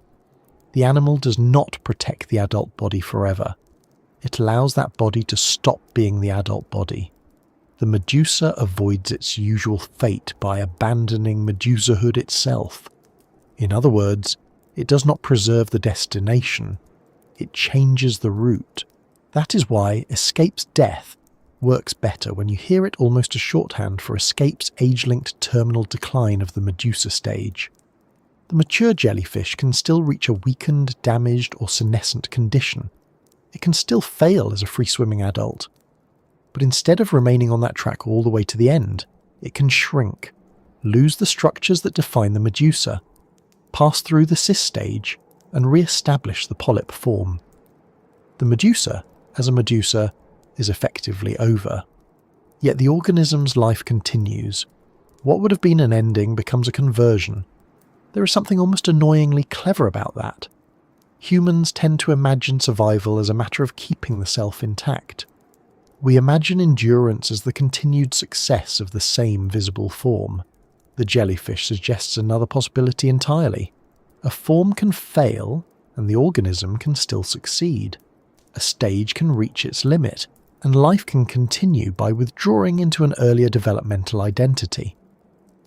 It is a bit like escaping the collapse of a building not by reinforcing every wall forever, but by quietly moving into a different structure before the roof gives way. The comparison is imperfect, but it captures the principle. The escape lies not in making the adult permanent, but in refusing to let adulthood be the last word. The route is clearer if you picture the ordinary hydrozoan cycle first. A fertilized egg becomes a planular larva. The larva settles on a surface and becomes a polyp. The polyp colony then buds off medusae. Those medusae feed, grow, and mature sexually. In most hydrozoans, that adult Medusa stage is the outward moving edge of the story. In Turritopsis dohrnii, however, there is an additional path. When things go badly enough, the Medusa can turn back into the post-larval polyp stage and re-enter the usual sequence from there. So the animal escapes death not by stepping outside its life cycle, but by looping within it. That loop is the whole secret. It is also why this animal is so often described as biologically immortal. The phrase does not mean that no lethal event can happen. It means that there is no fixed age-driven endpoint that must inevitably terminate the lineage if the organism can keep re-entering an earlier stage and continuing again. The 2022 comparative genomics work on Turritopsis dohrnii describes it as the only metazoan able to rejuvenate repeatedly after sexual reproduction, and it specifically notes that unlike related forms that lose most of this capacity after maturity, Turritopsis dohrnii maintains a very high rejuvenation potential in post-reproductive stages. That is the basis of the claim. It is not eternal adult life. It is repeated adult escape. That phrase, after sexual reproduction, matters more than it may seem at first. Many animals can do unusual things before they become fully mature. Developmental plasticity is not rare in the broad sense. Regeneration is not rare either. What makes Turritopsis dohrnii such a stubborn little problem for our assumptions is that it retains its rejuvenation ability even after reaching mature reproductive status. This is not a youthful flexibility that disappears once adulthood arrives. It persists into the very stage where most animals become most locked into their life history. The adult does not merely remember its youth, it retains an escape route back toward it. Even the triggers help explain why this counts as an escape rather than a decorative curiosity. Researchers describe reverse development in response to physical damage, adverse environmental conditions, and aging or senescence. That means the route is connected directly to trouble. The Medusa does not use rejuvenation as a kind of unnecessary flourish. It uses it when the ordinary continuation of the Medusa state has become risky, damaging, or unsustainable. Under those circumstances, the body abandons the forward trajectory and enters the cyst stage, where tissue reorganization and cell transdifferentiation occur before the polyp phenotype reappears. The escape is therefore built into the organism's stress response and developmental plasticity. There is a very grounded elegance in that. No mystical force is required. No suspension of biological rules is required. The animal simply has a rule that most animals do not have. When maturity becomes a trap, maturity itself can be discarded, that is all. All is doing heroic work in that sentence, of course, because the ability is extraordinary, but the principle is plain enough. Most of life tries to survive by protecting the current form. Turritopsis dohrnii can survive by replacing the current form with an earlier one, and that makes its escape from death very different from many other biological strategies we admire. Some organisms survive harsh conditions by entering dormancy. Some produce long-lived seeds or spores. Some regenerate tissues. Some repair DNA especially well. Some age slowly. The immortal jellyfish does something more structurally disruptive. It does not merely pause the same body or patch the same architecture. It abandons the architecture of the adult Medusa and returns to the attached polyp stage, where a new Medusa can later be produced. The old adult body is not carefully maintained forever. It is used as a bridge to get out. That is why the cyst is such an important part of the story. Without the cyst, the whole claim would sound much too magical. The cyst makes the escape tangible. It is the intermediate state between a regressing Medusa and a new polyp, and transcriptomic work shows that this stage has its own distinctive biology. Pathways related to DNA repair, telomerase activity, telomere maintenance and genome regulation are enriched there, while many pathways tied to specialized functions, signaling mitotic division and differentiation are reduced. In simpler terms, the animal appears to enter a state in which adult specialization is dialed down, while repair and reprogramming are prioritized. That is the machinery of the escape. This matters because otherwise, cheating death becomes a misleading phrase. The jellyfish is not cheating death in the sense of somehow convincing the universe to cancel a rule. It is doing something more local and more biological. It is using cellular reprogramming to change the developmental status of its tissues before senescent decline completes its usual course. If an ending is defined by the breakdown of the mature Medusa, then the Medusa certainly is ending. But if the life of the organism is defined across its whole cycle, then the organism has escaped that ending by becoming something earlier. The trick works only because the organism is not confined to one form, and it appears to work repeatedly. The literature is careful here, but careful in a very interesting direction. The genome assembly and transcriptomic analyses published in 2023 note The Turritopsis dohrnii is among the very few hydromedusan species shown experimentally to undergo multiple repeat life cycle reversions in the laboratory, and the comparative genomics work frames it as the only metazoan known to rejuvenate repeatedly after reproduction. That repeated quality is essential. A one-time escape would already be impressive. A repeatable escape changes the whole meaning of lifespan. Once you understand that, the phrase escapes death becomes much less dramatic and much more exact. It means that a medusa can, in principle, avoid a terminal old age as a medusa more than once. Not forever in any guaranteed practical sense, because the world remains full of hazards, but repeatedly enough that aging alone does not impose the same fixed ceiling it imposes in most animals. The medusa can reproduce, decline, revert, return to the polyp stage, and later give rise to medusae again. Death by senescence stops being the final sentence it usually is. It becomes a risk that can be rerouted. That is why the comparison with ordinary anti-aging hopes can be so misleading. Humans often imagine escaping death as extending one continuous adult life indefinitely. We imagine preserving memory, personality, structure, appearance, and function in one enduring version of ourselves. Turritopsis dohrnii offers none of that. It offers a lesson in developmental flexibility. The adult does not continue forever as an adult. The adult yields to a younger stage. That is how the escape happens. It is less like winning a duel and more like slipping through a side door before the room collapses. There is also a deeper implication hiding inside the molecular work.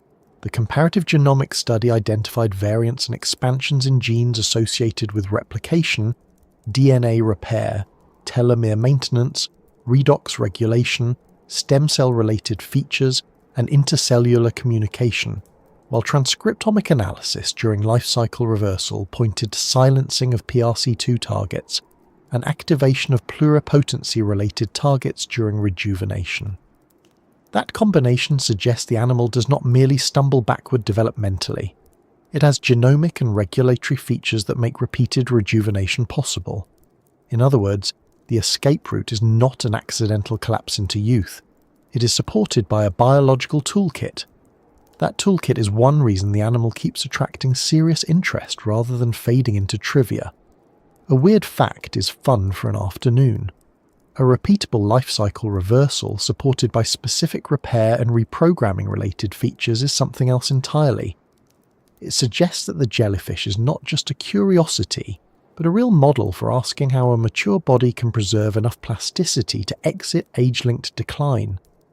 The escape from death is therefore not only a narrative event in the jellyfish's life, it is a research problem with molecular handles. Still, the practical image remains surprisingly modest. A tiny transparent medusa, perhaps damaged or senescent, stops being able to continue in the normal way. It contracts, its tentacles are lost, its bell degenerates, it settles, the cyst forms. Then within roughly 1 to 1.5 days, polyp-typical features such as the stolonal hydrohyza emerge, and the organism is back in a stage from which the standard polyp to medusa cycle can resume. The great escape is taking place in a body just a few millimeters wide, without spectacle, without noise, and with a kind of indifferent efficiency that feels almost rude to our sense of drama. And perhaps that is why the story feels so strong once it is understood properly. Nature has not hidden the trick in a grand or noble-looking creature. It has hidden it in a small hydrozoan whose adult body is so delicate that a person could easily miss it in seawater. Yet inside that fragile medusa is the ability to refuse the ordinary fate of the medusa stage, not by resisting every force that threatens it, but by becoming something that no longer has to play by the medusa's remaining timetable. That kind of escape also changes what death means in the organism's own story. Usually when a life stage ends, we speak of death if there is no continuing organism beyond that end. Here, the end of the medusa is not necessarily the end of the organism. The medusa body can cease to exist as a medusa, while the life persists through reversion. So in one narrow but important sense, death is split apart. The adult form may fail, but the organismal continuity can survive. That is precisely the sort of distinction most animals do not get to make. It also explains why some scientists prefer the language of rejuvenation, reverse development, or life cycle reversal over simpler public phrases. Those terms avoid the confusion that comes from treating death as a single event with a single meaning. In Turritopsis dohrnii, what is escaped is specifically the terminal direction of the mature medusa stage. The organism survives by re-entering an earlier phase. That is a very different claim from saying the animal cannot die. The difference is not a minor technicality, it is the entire truth of the story. And once that truth is clear, the jellyfish becomes more impressive, not less. Anyone can be dazzled by a false promise of invulnerability. It takes a little more attention to admire a creature that survives by taking adulthood apart and rebuilding from the inside. But the second admiration is better. It respects the actual biology. It respects the elegance of the mechanism. And it gives us a more useful idea of what cheating death can mean in nature. Not always escaping hazard, not always preserving the same body, but sometimes stepping around a biological endpoint by changing developmental identity before that endpoint closes in. Even so, there is a boundary here that should stay visible. The jellyfish escapes death as a medusa. It does not escape the sea, it does not escape injury in every form, and it does not escape the simple fact that living things remain exposed to the world around them. Its great trick is real, but it is not unlimited. The cycle can be reversed, the endpoint can be delayed, and the lineage can continue, yet none of that means perfect safety.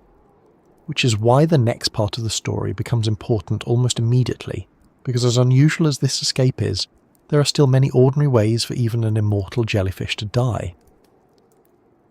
Which is why the next correction matters so much.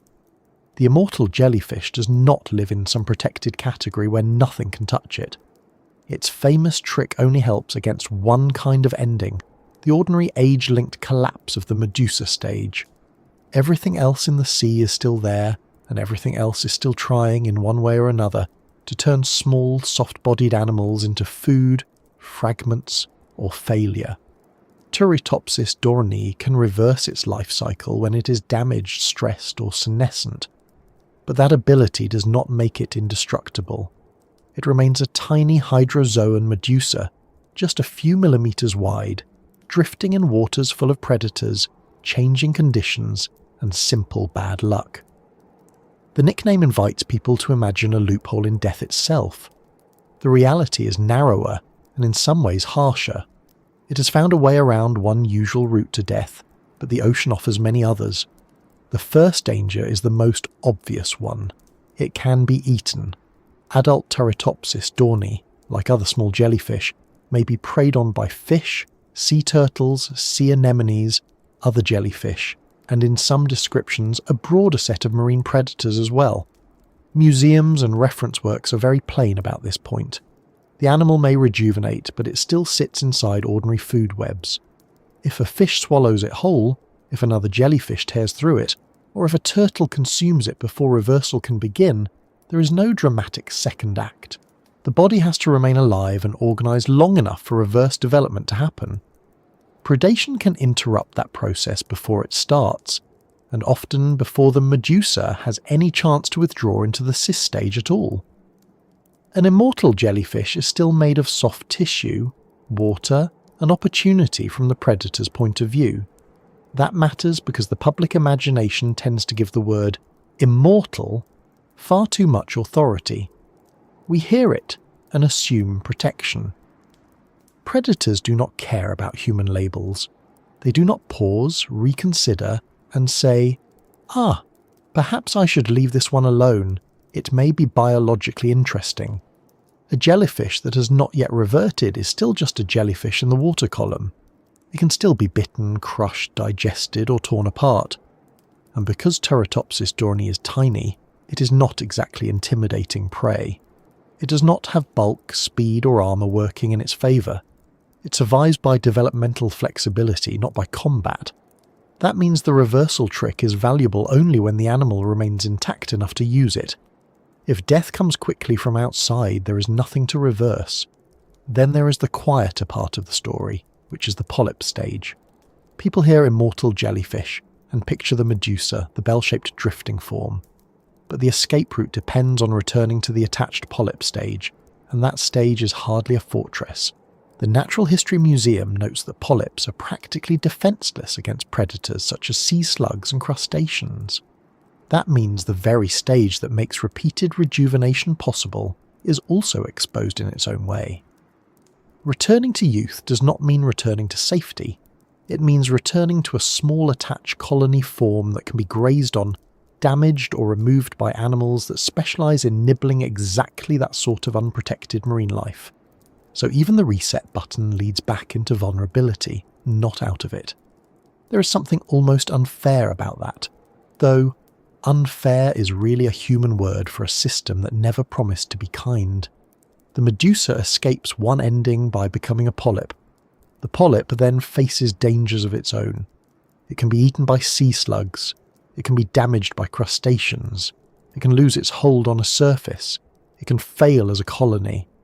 The cycle continues, but every stage in the cycle remains exposed to the ordinary pressures of being a small marine organism. The immortal jellyfish does not move from danger to safety. It moves from one set of risks to another. That is a more truthful picture of how nature usually works.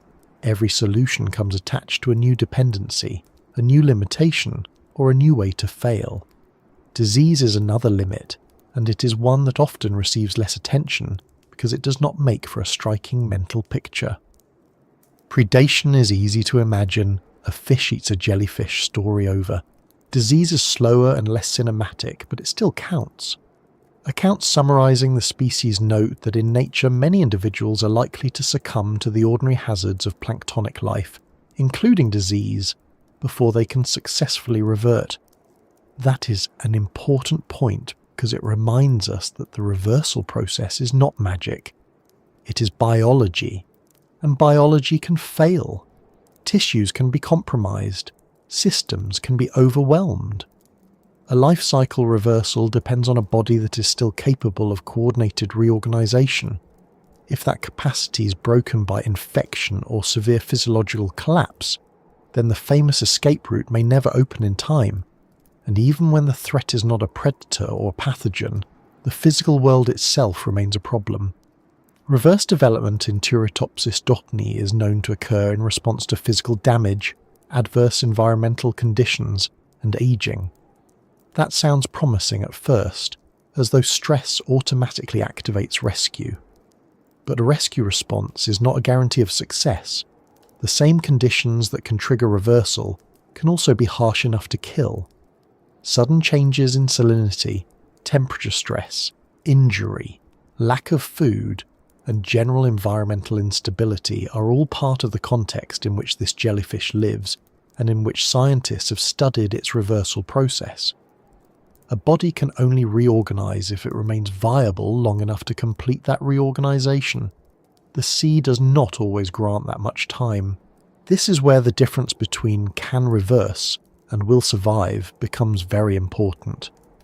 A medusa that is stressed may begin to shrink, lose its tentacles, and move toward the cis stage. But that transition is not instantaneous. The organism has to pass through a period of deterioration and reorganization. The cis stage itself is an intermediate state where tissue restructuring and transdifferentiation occur. That means there is a window of extreme fragility built into the escape. During that window, the animal is not a fully functional medusa anymore, but it is not yet a secure polyp either. It is in transit, and transit is dangerous. If it is torn apart, infected, dislodged, or otherwise pushed beyond recovery during that intermediate period, the celebrated rejuvenation stops halfway through. There is also the simple matter of scale. Very small animals are always living closer to disaster than large animals, even when the disaster does not look dramatic from our perspective. A shift in current, a scrape against a surface, sediment, pollution, crowding, competition for space, starvation over a short period, the wrong local conditions on the wrong day.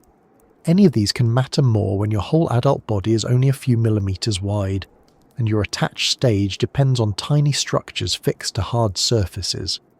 This part of the story is less glamorous because it is not unique to Turritopsis dohrnii.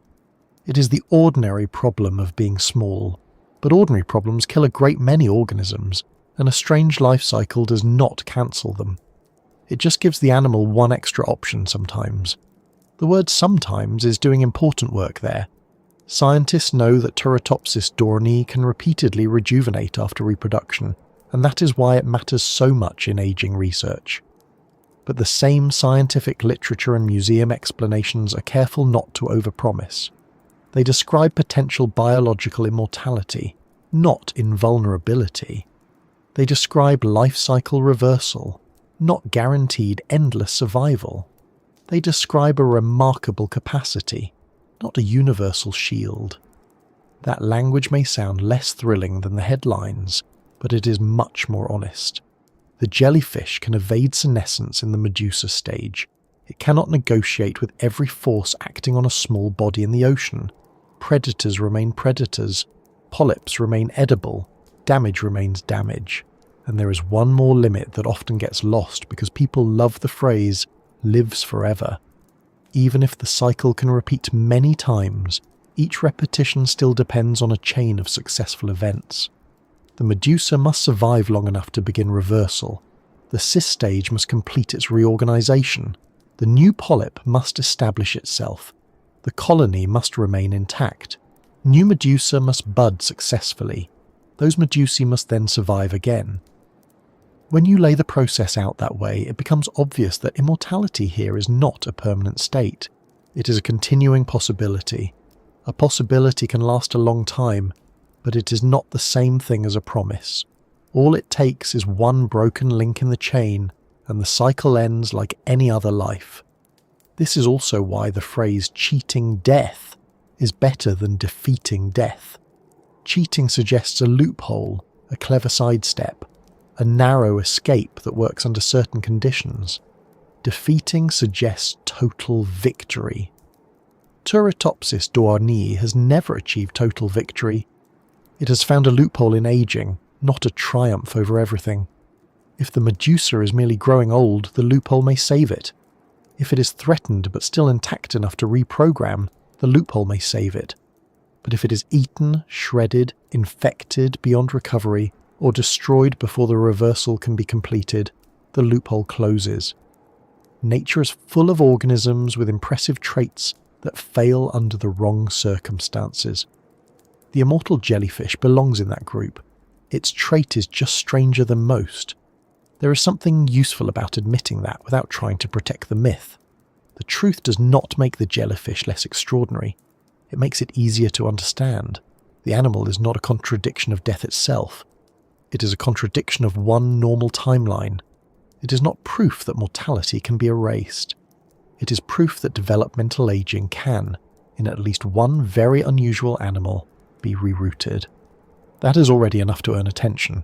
In fact, it earns more attention once the limits are clear, because it shows how exact the trick really is. The jellyfish is not escaping the sea, or predators, or disease, or the brute fact of damage. It is escaping one ordinary biological ending by converting itself into an earlier stage before that ending fully takes hold, and that, in a quiet way, brings the creature back down to earth, or at least back down to seawater. The immortal jellyfish is not a myth in disguise. It is a fragile animal with a remarkable option.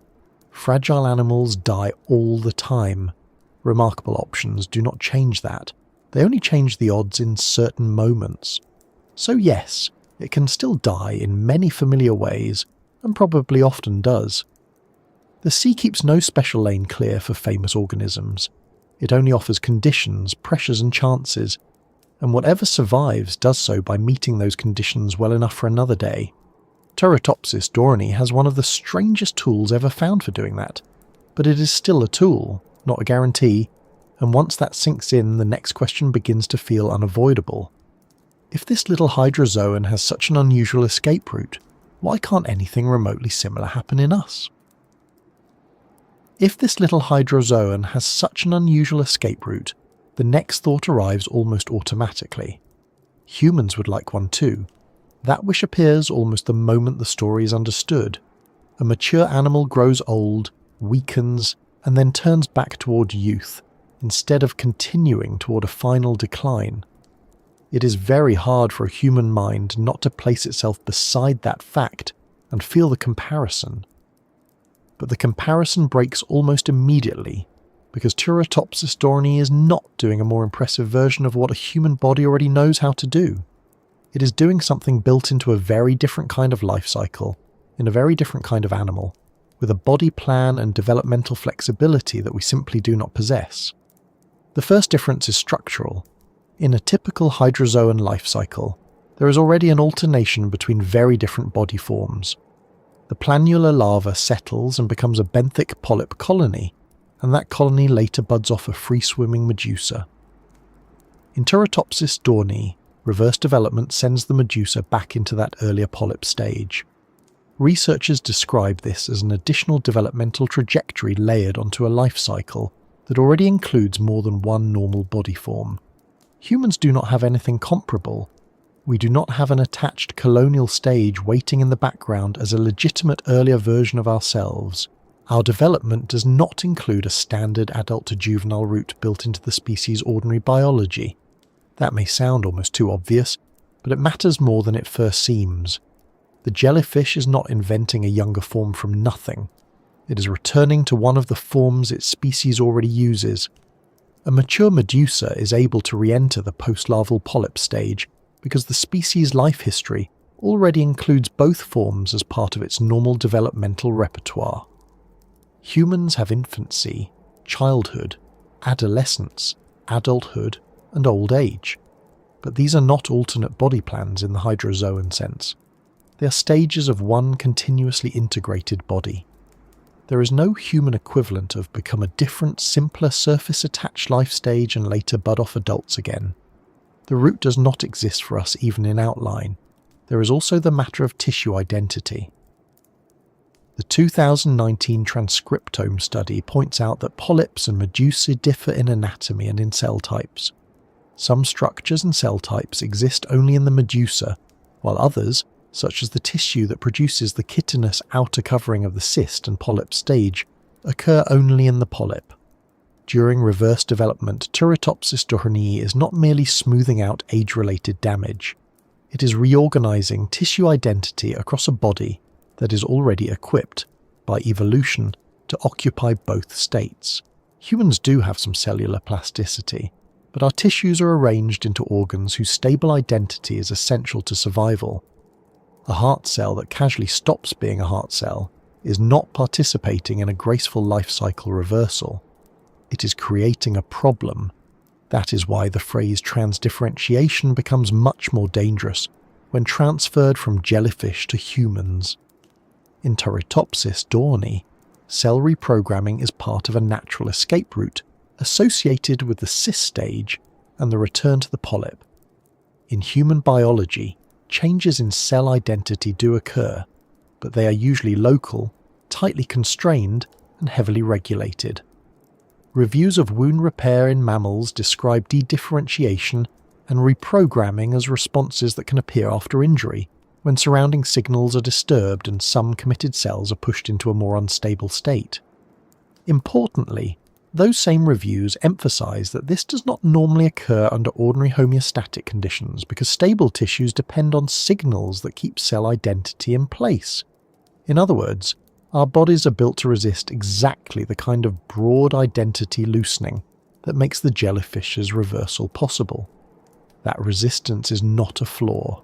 It is one of the reasons a human body works at all. A human adult is not a small transparent organism, with relatively few tissue systems and a life cycle designed around dramatic morphological shifts. A human adult is a densely coordinated arrangement of organs that must keep their roles with enormous precision.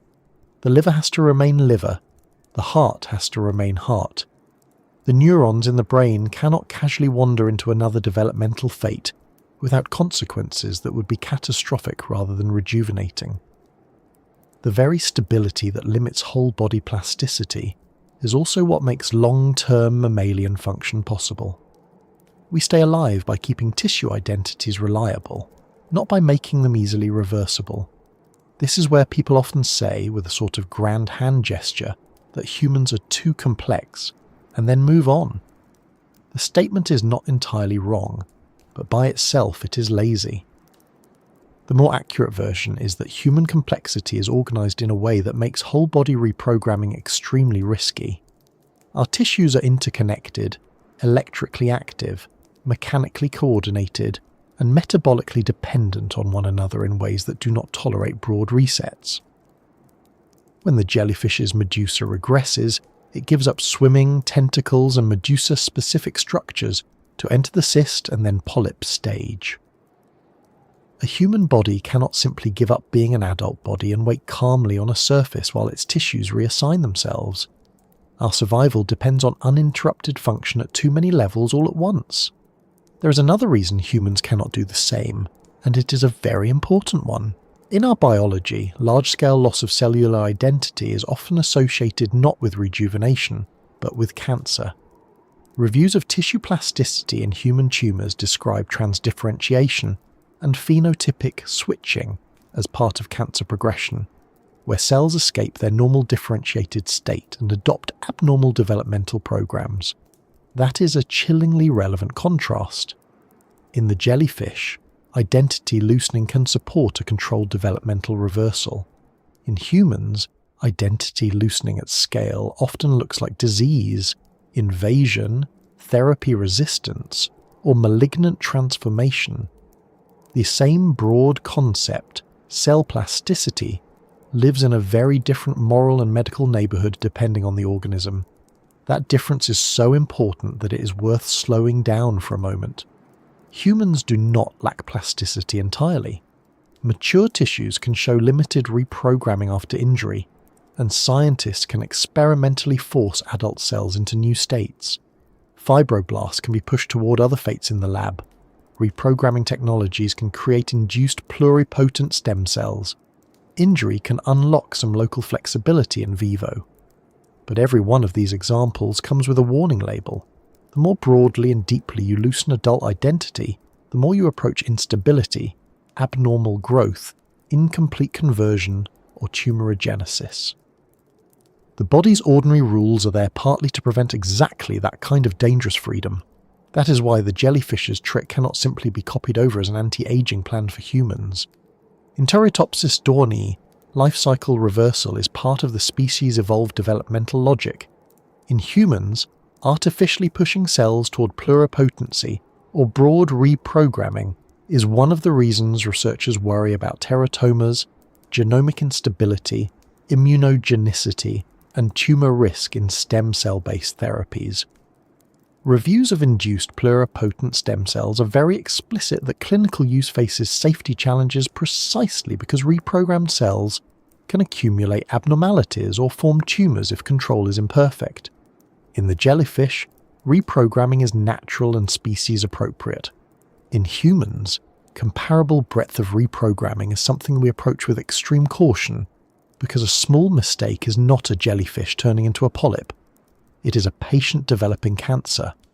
There is also the issue of timing.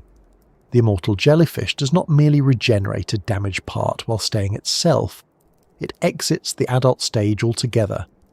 That works because its life cycle allows the organism to pause being a medusa and become a benthic stage again. Humans cannot step out of adulthood in that way, without losing the integrated functions that make us alive from minute to minute. Breathing, circulation, neural activity, kidney filtration, immune regulation, endocrine control, body temperature, all of these are continuous demands. You cannot tell a human organism, please stop being a fully functioning adult for a day or two while your tissues become developmentally younger, because there is no safe interval in which that can happen. A medusa can afford to collapse into a cyst stage. A human cannot afford an equivalent whole-body pause, and then there is the brain. This part is often left out because it complicates the fantasy in a way people do not enjoy. Humans do not only want biological youth, they want continuity of self. Memory, personality, learned skills, attachments, language, habits, identity, the private thread of being the same person across time, all of that matters to us. The jellyfish story says nothing comforting about continuity in that sense. The Medusa escapes senescent death by giving up the Medusa form and rebuilding from an earlier stage. That is biologically impressive, but it is not remotely the same as a human remaining recognizably the same person while becoming physically young again. Even if you imagine some impossible human version of whole-body reversal, preserving the brain's informational continuity while radically reprogramming tissues would be one of the hardest problems in biology. The jellyfish does not solve that human problem because it is not built around it. In fact, the comparison teaches something slightly awkward, but very useful. Humans want the benefits of plasticity without the costs. We want repair without instability, youthful function without loss of identity, regeneration without cancer risk, and perhaps one day longer health without the surrender of self. The jellyfish gets its benefit by accepting a cost humans do not want. It does not preserve the mature Medusa, it abandons it. That is why the trick works for the jellyfish, and not for us. We're asking for a different outcome entirely. There is a molecular side to this as well. Comparative genomics in Turritopsis dohrnii points to variants and expansions in genes tied to replication, DNA repair, telomere maintenance, redox balance, stem cell-related functions, and intercellular communication, along with activation of pluripotency-related targets during life cycle reversal. These findings do not mean humans lack all of those systems. Of course, we have DNA repair, telomere biology, stem cell compartments, and cell signaling. But the combination, regulation, and developmental context in Turritopsis dohrnii appear to support a very unusual kind of mature stage rejuvenation. Human biology has evolved around different constraints and trade-offs. We can borrow ideas from such systems, but we cannot assume the same networks will produce the same outcome in a mammal with a radically different body plan and lifespan strategy. That word, trade-offs, is one of the most useful words in biology. Every successful design is successful under particular conditions and for particular purposes. The immortal jellyfish is built for a small marine life cycle that alternates between stages and can survive by withdrawing from one form into another. Humans are built for something else. A long, metabolically expensive, highly integrated adult life, with intense reliance on tissue stability and, in the case of the brain, preservation of complex information over time. A mechanism that helps one kind of animal may be exactly the wrong mechanism for another. Evolution did not forget to give humans the jellyfish option. Humans were shaped around different priorities. That is also why the most honest scientific answer is not, humans can never learn anything from this. The answer is more precise. Humans cannot do the same thing because we do not have the same life cycle architecture, the same tissue economy, or the same tolerable relationship to large-scale cell identity change. But studying Turritopsis dohrnii may still reveal principles that matter to us indirectly. If scientists can understand how this animal protects genomic integrity, regulates telomere-related processes, suppresses and reactivates developmental programs, and carries out controlled reprogramming without simply turning into disorganized growth, that knowledge could eventually inform regenerative medicine and aging research. The jellyfish is not a blueprint for becoming younger. It is a clue about how plasticity can be controlled. That distinction is worth holding on to very tightly. A clue is not a recipe. This happens often in science communication.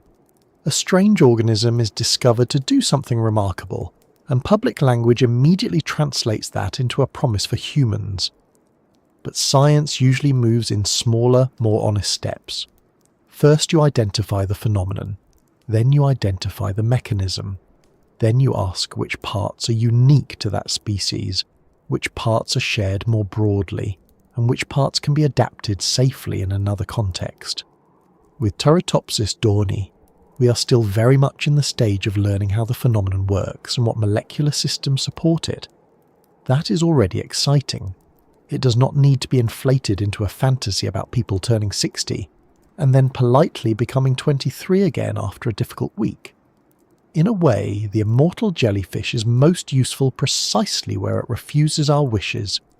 It reminds us that rejuvenation in nature may look nothing like rejuvenation in imagination. It may involve surrender of the current form, developmental retreat, alternate life stages, and kinds of plasticity that would be unsafe in a human body. That is not disappointing. It is clarifying. It tells us to stop asking nature for a mirror of our desires and start asking it better biological questions. Which mechanisms preserve repair capacity without causing instability? Which signals protect identity when identity must be protected? Which signals loosen identity when repair demands flexibility? How does one organism navigate that boundary so elegantly while another pays for crossing it with cancer? Those are the serious questions hidden inside the little jellyfish story. So humans cannot do the same, not because life is unfair in some vague dramatic sense, but because we are different in exactly the ways that matter most here. We do not alternate naturally between polyp and medusa forms. We do not tolerate whole-body regression without losing vital function. We rely on tissue stability so heavily that large-scale cellular reprogramming becomes dangerous, and when our cells do begin to escape their assigned identities too freely, the result often resembles cancer far more than youth. The immortal jellyfish survives by a controlled developmental escape route that belongs to its own evolutionary design. Our path, if we ever extend healthy life meaningfully, will have to be another one. And perhaps that makes the animal even more valuable, because once we stop asking how to become the jellyfish, we can begin asking the quieter and more useful thing instead. What exactly has this tiny creature learned how to control so well that aging can be rerouted without turning life into chaos? That is where the scientific interest becomes much more grounded and much more hopeful in the proper sense, because the real gift of Turritopsis dohrnii may not be a fantasy of human immortality at all, but a set of biological hints about repair, cellular identity, and the limits of aging that researchers are only beginning to untangle. That is where the story becomes genuinely useful to science, because once the impossible-sounding part has been stripped of its headline shine, what remains is not a fantasy about eternal life. What remains is a living system that appears able to do three things researchers care deeply about: preserve enough order to survive severe stress, loosen mature cellular identities without collapsing into chaos, and return from a weakened adult state to a younger one. Those are not small achievements. They touch some of the biggest questions in aging and regenerative biology. That is why scientists are interested in Turritopsis dohrnii not as a magical answer, but as a model organism for asking better questions about rejuvenation, cell plasticity, tissue repair, and the limits of senescence. The first thing scientists hope to learn is the simplest to state and the hardest to explain. How does an adult body become developmentally young again without simply falling apart? The 2019 transcriptome study on reverse development in Turritopsis dohrnii described the cis stage as the key intermediate state where tissue reorganization and transdifferentiation occur, and it found enrichment of pathways linked to telomerase activity, DNA repair, transposable element regulation, and suppression of some signaling, differentiation, and mitotic programs. That matters because it suggests the jellyfish is not merely collapsing under stress. It is entering a controlled biological state in which repair and reprogramming are prioritized.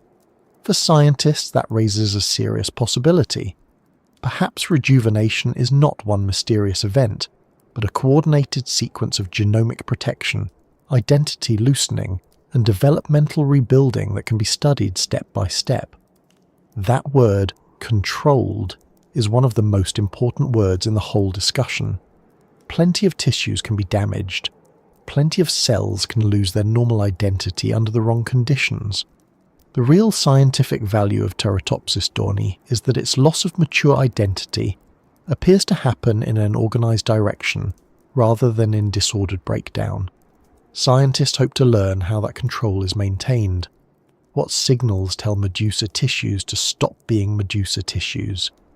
What keeps the process coordinated enough to produce a viable polyp rather than a useless mass of confused cells? What kind of molecular breaks and permissions are involved? The hope is not that the jellyfish has solved immortality, but that it may reveal general principles for how mature cells can be reprogrammed safely inside a living body. That naturally leads to another major question. Scientists want to understand how the jellyfish manages cellular plasticity without paying the price that plasticity often carries in other animals. In the 2022 comparative genomics paper, researchers reported variants and gene expansions in Turritopsis dohrnii associated with DNA replication and repair, telomere maintenance, redox environment, stem cell population, and intercellular communication, and they also found evidence of silencing polycom repressive complex 2 targets together with activation of pluripotency-related targets during life cycle reversal. That combination is scientifically exciting because it points toward a system in which adult tissues may regain broader developmental potential while still remaining under enough regulation to complete rejuvenation rather than dissolve into dysfunction. Scientists want to know how that balance is achieved, because in many other systems, including human medicine, broad reprogramming can quickly become dangerous. This is one place where the jellyfish becomes especially interesting to aging research. Aging is not just about wrinkles, frailty, or lifespan. At the biological level, it involves accumulated cellular damage, altered gene regulation, impaired repair, stress responses, genomic instability, and a gradual narrowing of what tissues can recover from. What scientists hope to learn from Turritopsis dohrnii is whether some of those age-linked limitations are more flexible than they appear. The jellyfish does not merely endure damage well, it appears to pass from senescence or injury into a younger developmental stage. That makes it a rare natural example of whole organism rejuvenation after maturity, and researchers have described it as the only metazoa known to rejuvenate repeatedly after reproduction. That claim alone is enough to make it scientifically valuable, because it suggests there are biological routes to renewed developmental youth that most animals either never evolved or no longer retain. Another hope is more practical. Scientists want to learn how the jellyfish protects genome integrity during reversal. The transcriptomic work found enrichment of DNA repair and telomere-related processes in the cis stage, while the comparative genomics work highlighted replication and repair pathways, as well as telomere maintenance among the features that distinguish Turritopsis dohrnii from a non-immortal congener. That does not mean researchers can simply extract one anti-aging gene from the jellyfish and apply it to people. Biology almost never works that way.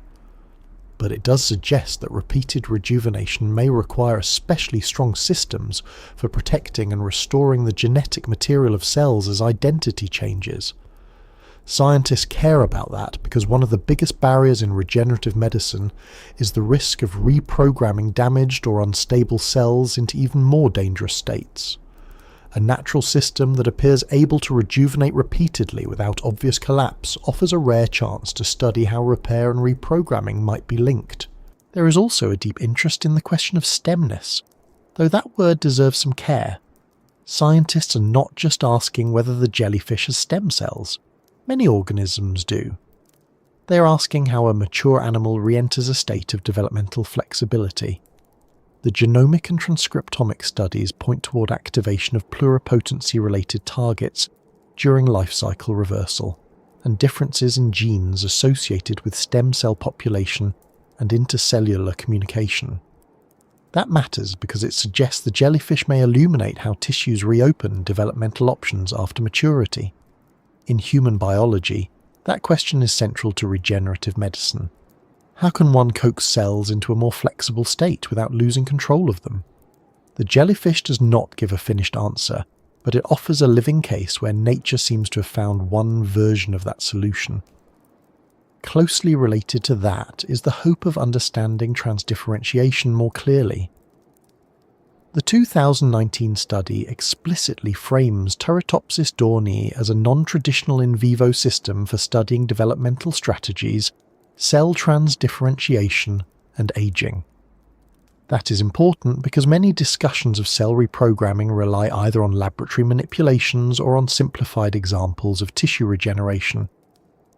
The jellyfish offers something rarer, a naturally occurring, repeatable whole organism example in which a mature stage reorganizes into an earlier one. Scientists want to know which cells change fate, in what order, and under what signals. Do some tissues lead the process while others follow? Are there key initiating cell populations? Is the cis stage a universal gateway for reversal, or can multiple routes feed into it? These are not trivial details. They are the difference between a strange fact and a usable biological framework. Another major hope is comparative. Researchers do not only want to know how Turritopsis dohrnii does this, they want to know why close relatives do not do it in the same way. The 2022 comparative genomics paper compared Turritopsis dohrnii with Turritopsis rubra, a congener that does not share the same repeated post-reproductive rejuvenation ability. That comparison is useful because science often learns most effectively not from a marvel in isolation, but from contrast between one system that can do something and another system that cannot. By comparing the mortal and immortal cnidarians, scientists hope to narrow down which genomic features and regulatory patterns are actually central to rejuvenation, rather than merely part of ordinary cnidarian biology. That kind of contrast is much more powerful than admiration alone. It allows researchers to begin separating the necessary from the incidental. There is a broader evolutionary question here as well. Scientists want to understand what kind of evolutionary pressures could produce repeated rejuvenation after sexual reproduction, and what trade-offs accompany it. A trait like this does not appear in a vacuum. It exists inside an ecological and developmental context. The genome assembly and transcriptomic studies help by turning Turritopsis dohrnii from a famous anecdote into a workable model system with molecular resources. The 2023 genome assembly paper explicitly described these resources as useful for understanding cyclical rejuvenation. That matters because once a species has a better reference genome and transcriptomic data across developmental stages, researchers can begin asking not just what happens, but what networks, regulators, and sequence-level features support what happens. Scientists hope this will reveal why repeated life cycle reversal evolved in some Hydromegaceae and not broadly across animals. And then there is the question that always lurks in the background of any aging story. Can this teach us anything medically useful? Here, the careful answer is yes, but only indirectly and only with patience. A 2025 review on the regenerative characteristics of Turritopsis dohrnii argues that understanding the jellyfish's transdifferentiation and regeneration mechanisms could help illuminate aging, regeneration, and even disease processes such as cancer. That is a fair way to put it. Scientists are not hoping to turn humans into younger versions of themselves by copying the jellyfish whole. They are hoping to identify principles: how cells preserve function while re-entering plastic states, how tissues coordinate reprogramming without losing viability, how repair systems and developmental programs interact during rejuvenation. Those principles, if understood clearly enough, could eventually influence strategies in regenerative medicine, wound healing, age-related tissue decline, and perhaps cancer biology. Cancer biology may seem like an unexpected companion to a jellyfish story, but it appears for a very practical reason. The central difficulty in reprogramming cells is that plasticity is both promising and dangerous. The more freely a cell escapes its mature identity, the more likely it becomes that growth and function will become disordered. Scientists hope the jellyfish may show how a living organism can loosen cellular identity without crossing into uncontrolled chaos. The value here is not that Turritopsis dohrnii makes cancer impossible. The value is that it presents a natural example of dramatic identity change that still appears organised enough to restore viability. That makes it relevant to one of the hardest problems in regenerative medicine: how to induce repair and flexibility without inducing malignancy. The review literature on the species makes exactly this connection when discussing its possible implications for human aging and disease. Scientists also hope to learn something about telomeres and long-term cellular maintenance, though again the point is not to reduce the whole phenomenon to one fashionable buzzword.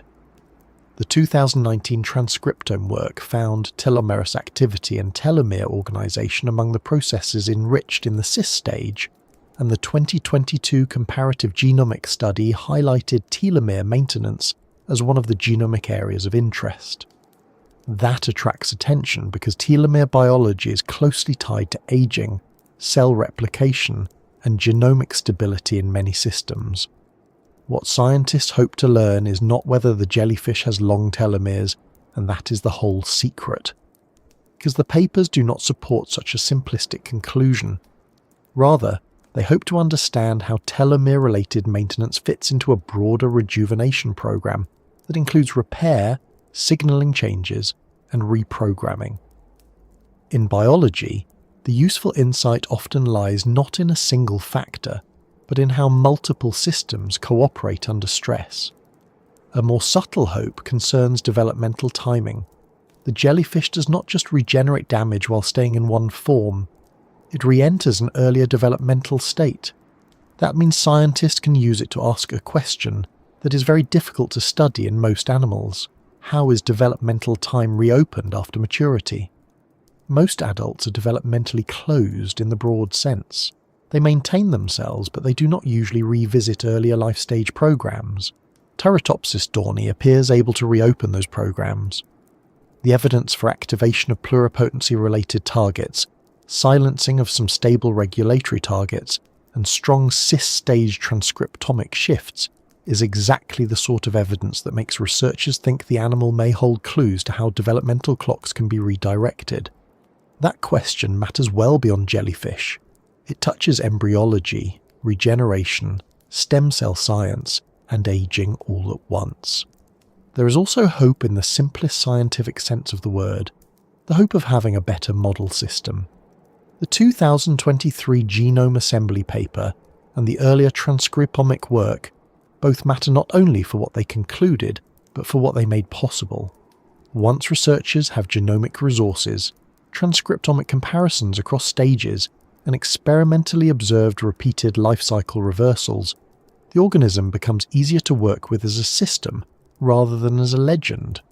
Scientists hope to refine methods for inducing reversal, tracking gene expression through the cis stage, identifying which tissues change first, and comparing rejuvenating and non-rejuvenating individuals.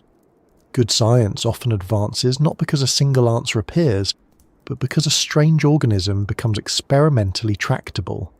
Turritopsis dohrnii is slowly moving into that more useful category. At the same time, there is a very deliberate caution running through the field. The papers do not read like declarations that human immortality is around the corner. They read like careful efforts to understand a rare biological phenomenon. That caution is part of what scientists hope to preserve. They want to learn from the jellyfish without turning it into a myth. The 2019 transcriptome paper described its results as a first attempt to understand reverse development at the genetic level and pointed to avenues for future research rather than final answers. The 2022 comparative genomics paper proposed key elements behind rejuvenation, not a completed theory of aging. The 2023 Genome Assembly paper framed its dataset as a resource for understanding cyclical rejuvenation. In other words, the field is still in the stage of opening doors, not closing the case. That may sound modest, but modesty is often where the real scientific promise lives. Scientists do not need Turritopsis dohrnii to hand them immortality. They need it to reveal mechanisms that were previously hard to imagine in a natural system. If this jellyfish can show how a mature organism maintains genomic integrity during reprogramming, how it coordinates large-scale cell fate changes, how it avoids complete disorder during transdifferentiation, and how it reopens developmental youth after reproduction, then it may quietly influence multiple fields at once. Aging research could learn something about reversibility. Regeneration research could learn something about controlled plasticity.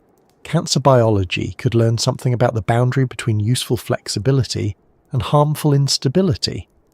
Developmental biology could learn something about reopening earlier programs after maturity. That is already an enormous scientific gift for a creature smaller than a fingernail. There is also a cultural hope embedded in all of this, though it belongs more to science communication than to the laboratory itself. The jellyfish helps remind researchers and the public that nature sometimes solves familiar problems in completely unfamiliar ways. Humans often look for answers in mammals or in systems that resemble us closely. Turritopsis dohrnii suggests that some of the most useful ideas may come from organisms whose lives are arranged very differently. Its value lies partly in its distance from us. Because it is so unlike us, it broadens the imagination of what biology can do. Scientists hope to learn not only a mechanism but a lesson in humility. The rules we assume are universal may only be the rules that apply to the animals we know best. So when people ask what scientists hope to learn from the immortal jellyfish, the honest answer is not how to live forever. It is how life can remain flexible after maturity, how cellular identity can be loosened without catastrophe, how damage can be met with repair rather than terminal decline, how developmental programs can be reopened, how rejuvenation can happen in a real organism rather than only as an artificial laboratory manipulation, and how all of that is supported by genomic and transcriptomic machinery robust enough to make repeated reversal possible. Those are large hopes, but they are disciplined hopes. They sit inside real data, real caution, and real biological limits. And that is why the jellyfish remains so compelling. Not because it flatters human fantasies, but because it forces science to take seriously the possibility that aging is not one rigid story everywhere in nature. In one tiny cnidarian, maturity can be rerouted, senescence can become a turning point, and the adult body can give way to youth through a sequence of reprogramming events researchers are only beginning to map. What scientists hope to learn from it is, in the end, exactly what good science always hopes to learn from an organism that behaves strangely. What hidden rules are being followed, what hidden possibilities those rules reveal, and how much of what we call inevitable is really just familiar. And that is where the word immortality needs to be brought down from the clouds and placed back into biology. Because in myth, immortality usually means exemption. A being escapes the ordinary terms of existence. Time does not take it apart. Age does not wear it down. Death arrives, knocks, and is somehow denied entry. Myth likes the clean version. Eternal youth, endless continuity. One self, one form, one unbroken line stretching forward without collapse. Nature is not interested in that kind of neatness. When nature seems to offer immortality, it usually turns out to mean something narrower, stranger, and much more conditional. Not freedom from harm, not invulnerability, not even endless life in one continuous body. More often it means that one usual route to decline has been weakened, delayed, rerouted, or replaced by another strategy. The immortal jellyfish is a perfect example of that. Its fame comes from repeated life cycle reversal after maturity, not from becoming untouchable, and researchers have described it as biologically immortal in that careful sense. It can repeatedly rejuvenate after reproduction, rather than being forced toward a fixed age-driven endpoint in the Medusa stage. That distinction is worth defending because once the word immortal escapes into public language, it picks up a lot of theatrical baggage. It begins to sound like a supernatural condition rather than a biological pattern. But science uses these words in a stricter way. A species described as biologically immortal is not a species that cannot die. It is a species in which senescence does not inevitably drive mortality upward in the usual way, or in which the organism can repeatedly step around senescence through a mechanism like rejuvenation. In Turritopsis dohrnii, that mechanism is reverse development.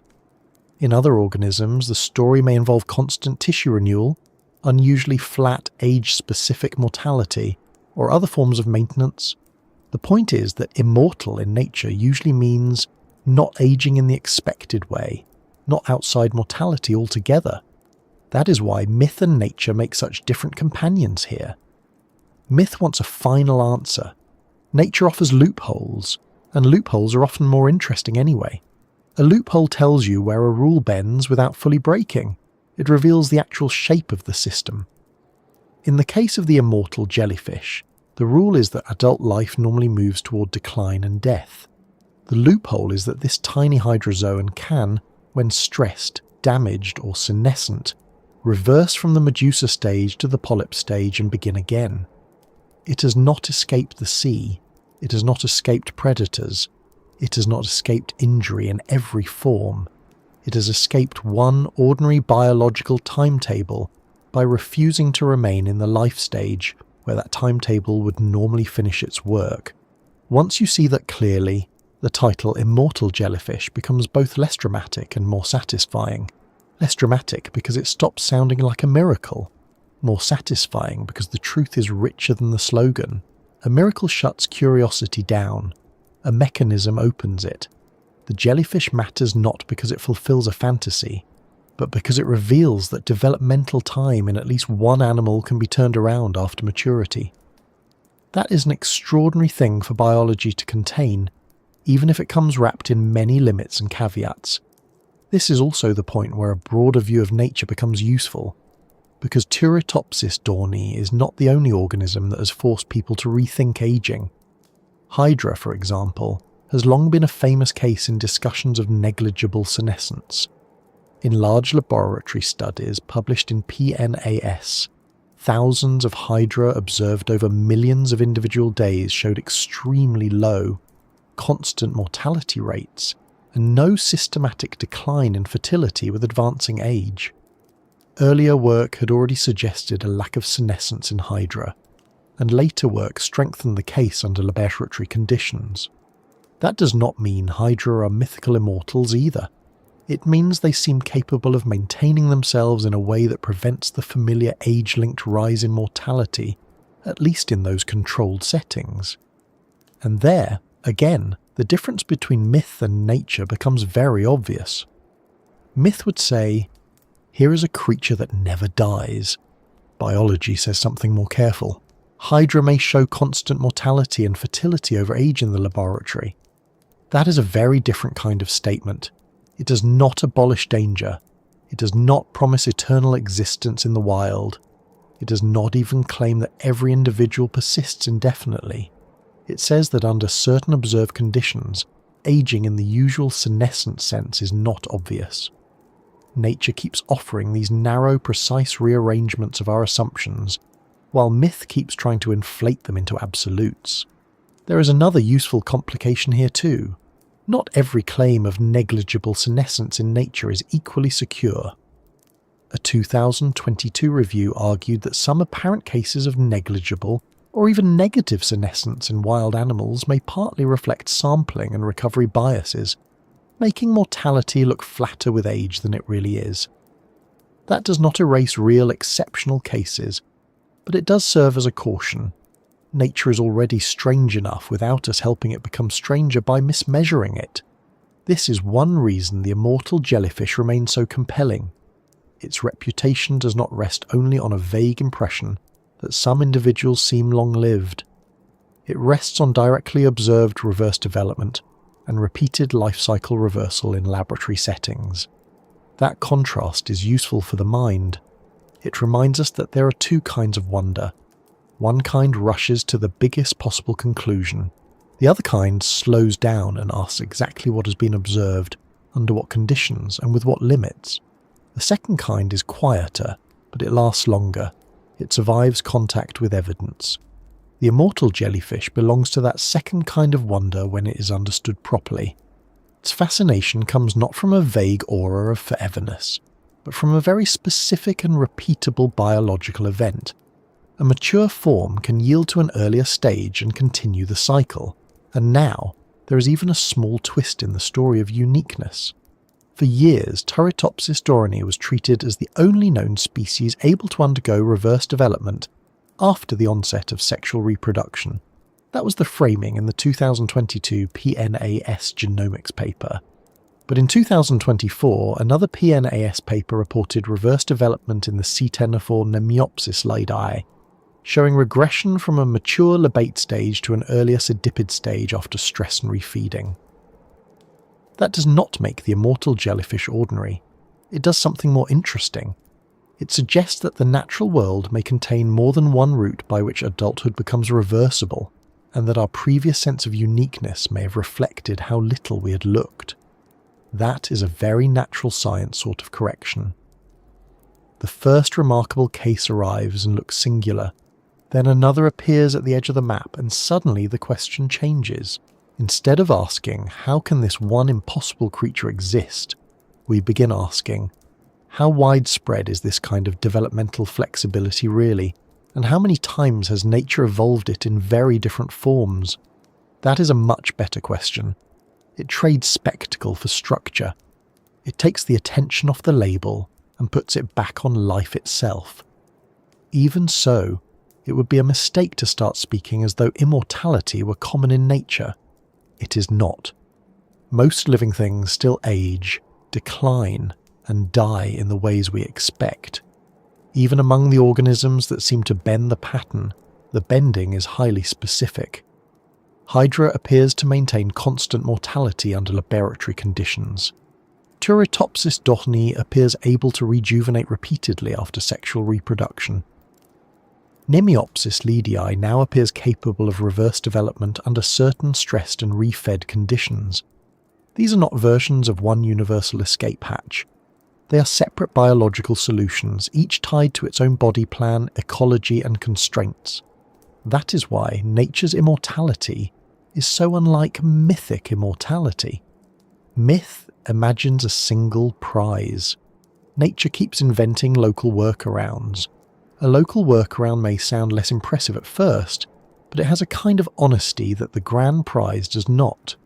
It tells you exactly what problem has been solved. Hydra may solve continuous maintenance in a simple body plan with rapid cell turnover. The immortal jellyfish solves repeated escape from the terminal Medusa trajectory by re-entering an earlier stage. The 1004 case suggests mature stage reversal may not be restricted only to cnidarians. None of these are universal answers to mortality. They're examples of evolution handling particular vulnerabilities with particular tools. And perhaps that is the most important correction in this whole chapter of the story. Humans tend to hear immortality as though it were one thing. But in biology, the deeper reality is that different organisms can loosen different parts of the aging problem without ever abolishing mortality altogether. Some may maintain tissues with remarkable steadiness. Some may regenerate extensively. Some may reverse development. Some may merely appear less senescent than expected because of how difficult they are to measure properly. The category is not a throne. It is a loose family of exceptions, each one forcing a slightly different revision of what we thought was inevitable. This also explains why the word myth belongs here so naturally.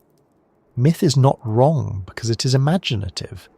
It is wrong because it compresses all nuance into a symbol. It takes a creature like Turritopsis dohrnii and turns it into a floating emblem of eternal life. Biology, by contrast, keeps reopening the box and saying, not quite. Here is what actually happens.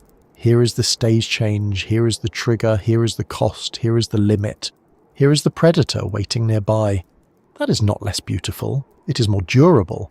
A mythic immortal stands outside ordinary vulnerability. A biological immortal usually remains surrounded by it. The immortal jellyfish can still be eaten. The Natural History Museum notes that jellyfish, including this one, are prey to animals such as fish and turtles, while the polyp stage is highly vulnerable to sea slugs and crustaceans. That one paragraph from the museum is almost enough on its own to settle the matter.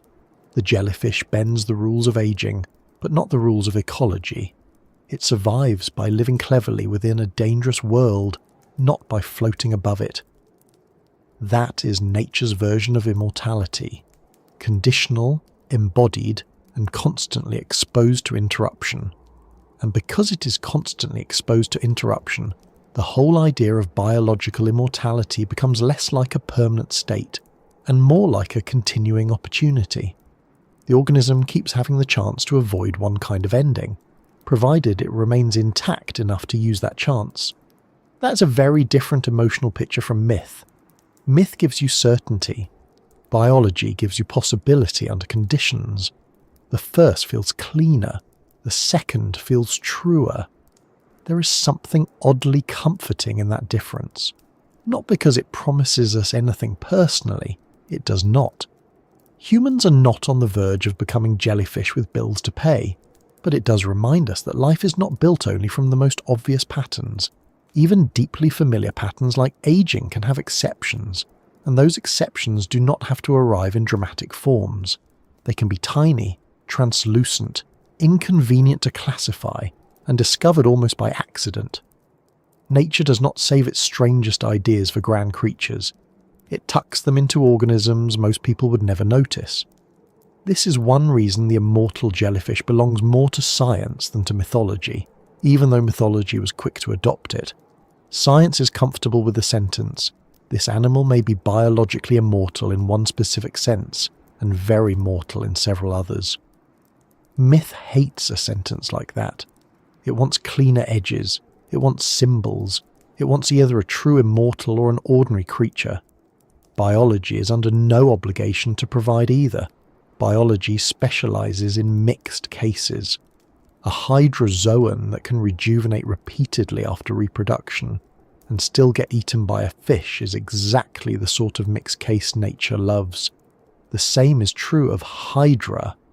Its laboratory non-senescence is astonishing, but it does not license dreamy claims that a Hydra has somehow won a cosmic argument against death.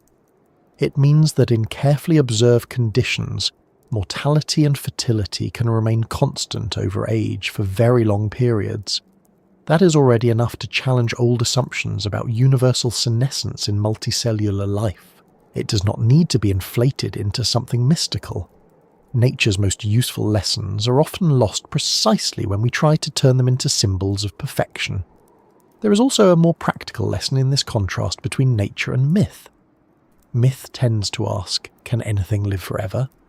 Biology asks, which processes of aging are variable, reversible, delayed, or condition-dependent across different organisms? The first question is emotionally powerful but scientifically blunt. The second question is far more useful. It leads to research. It leads to mechanisms. It leads to comparisons between species. It leads to the discovery that one animal's answer is tissue turnover, another's is developmental reversal, and another's apparent answer may vanish under better demographic measurement. That is how real understanding grows. And once you begin thinking that way, even the title, Immortality in Nature, Not in Myth, starts to sound almost a little too dramatic, because nature is not actually offering immortality as a clean category at all. It is offering a collection of ways life can behave less rigidly than we expected. Some of those ways are astonishing, some are modest, some are still debated, some have only recently been discovered. The important thing is that they are real. They are not gifts from gods or prizes stolen from legends. They are working solutions shaped by evolution, embedded in tissues, bodies, and ecological circumstances. So when we place the immortal jellyfish in this wider view, it becomes easier to admire it properly, not as a mythical exception to death itself, but as one of nature's most elegant demonstrations that aging is not one fixed script everywhere. In this tiny animal, the script can loop. In Hydra, the script may flatten. In a ctenophore, the script may now prove more reversible than we had guessed. Nature does not hand out eternity. It experiments with maintenance, plasticity, repair, and reversal. That may be less satisfying to the part of the human mind that wants a magic answer, but it is much better news for anyone interested in how life actually works. And perhaps that is the real shift that happens here. The Immortal Jellyfish begins as a story about an animal that sounds mythical, and slowly becomes a story about how myth was never really needed. The biology is enough. A creature a few millimeters wide can reach maturity, reproduce, grow senescent, and then return to an earlier stage. Another simple animal can maintain constant mortality and fertility over astonishing spans in the lab. Another marine animal may also reverse development after maturity. These are not tales invented to comfort human fear. They're observations. The universe did not need a legend to become strange. It managed perfectly well on its own. And once that settles in, the final movement of the story begins to feel clearer, because after all the nicknames, caveats, mechanisms and corrections, what remains is not really a question about immortality at all. It is a question about what this tiny animal finally reveals once the myth has been stripped away, and what it quietly teaches us about life, aging, limits, and renewal when we stop asking it to be magical and let it be true instead. And perhaps that is the point where the little jellyfish stops being a curiosity and starts becoming a teacher. Not a teacher in the sentimental way, not the kind of story where nature hands us a neat moral wrapped in soft music and a glowing horizon. Biology is not usually that polite. What it gives instead are examples that force us to correct ourselves. It gives us living things that do not fit the categories we built too confidently, and in the process, they teach us what those categories were missing. The Immortal Jellyfish does exactly that. At first, it seems to teach the loud lesson. Death can be cheated, aging can be reversed, eternal life may not be fantasy after all. That is the version people hear first, because it is the version most likely to travel quickly from headline to headline. But if you stay with the animal longer, the lesson changes. It becomes more specific, more practical, and much more useful. What Turritopsis dohrnii really teaches us is not that life has found a simple way around death. It teaches us that life is more flexible, more conditional, and more inventive than our usual habits of thought allow.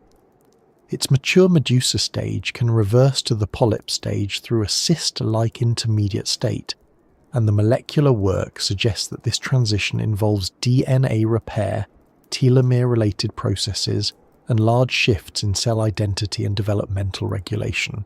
That is not myth. That is a real biological workaround. That matters because human beings often confuse the familiar with the inevitable. We spend our lives inside one particular kind of body and one particular kind of timeline. We are born, we grow, we specialize, we age, we weaken, we die. That sequence is so deeply normal to us that we stop seeing it as one version of life and begin treating it as life itself. Then a tiny hydrozoan appears and refuses, under certain conditions, to accept the finality of its adult stage. Not by becoming stronger. Not by becoming protected from all harm. Not by remaining forever young in one continuous form. It escapes that stage by relinquishing it. The Medusa does not survive by staying a Medusa forever.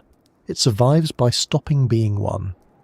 Researchers studying its reverse development have described exactly that unusual route, including the cyst stage where tissue reorganization and transdifferentiation occur before the polyp form returns, and that, perhaps more than anything else, is one of the first real lessons. Survival is not always preservation. Humans tend to imagine survival as holding on. Keep the same body, keep the same identity, keep the same structure, strengthen the walls, repair the damage, resist decline. The jellyfish offers a different model. Sometimes survival means giving up the wrong structure at the right time.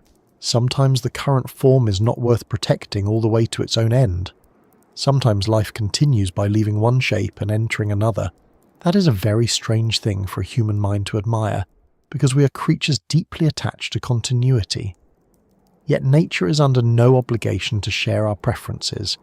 It often favours flexibility over loyalty to form. The jellyfish survives not because it is faithful to adulthood, but because adulthood in this species is reversible.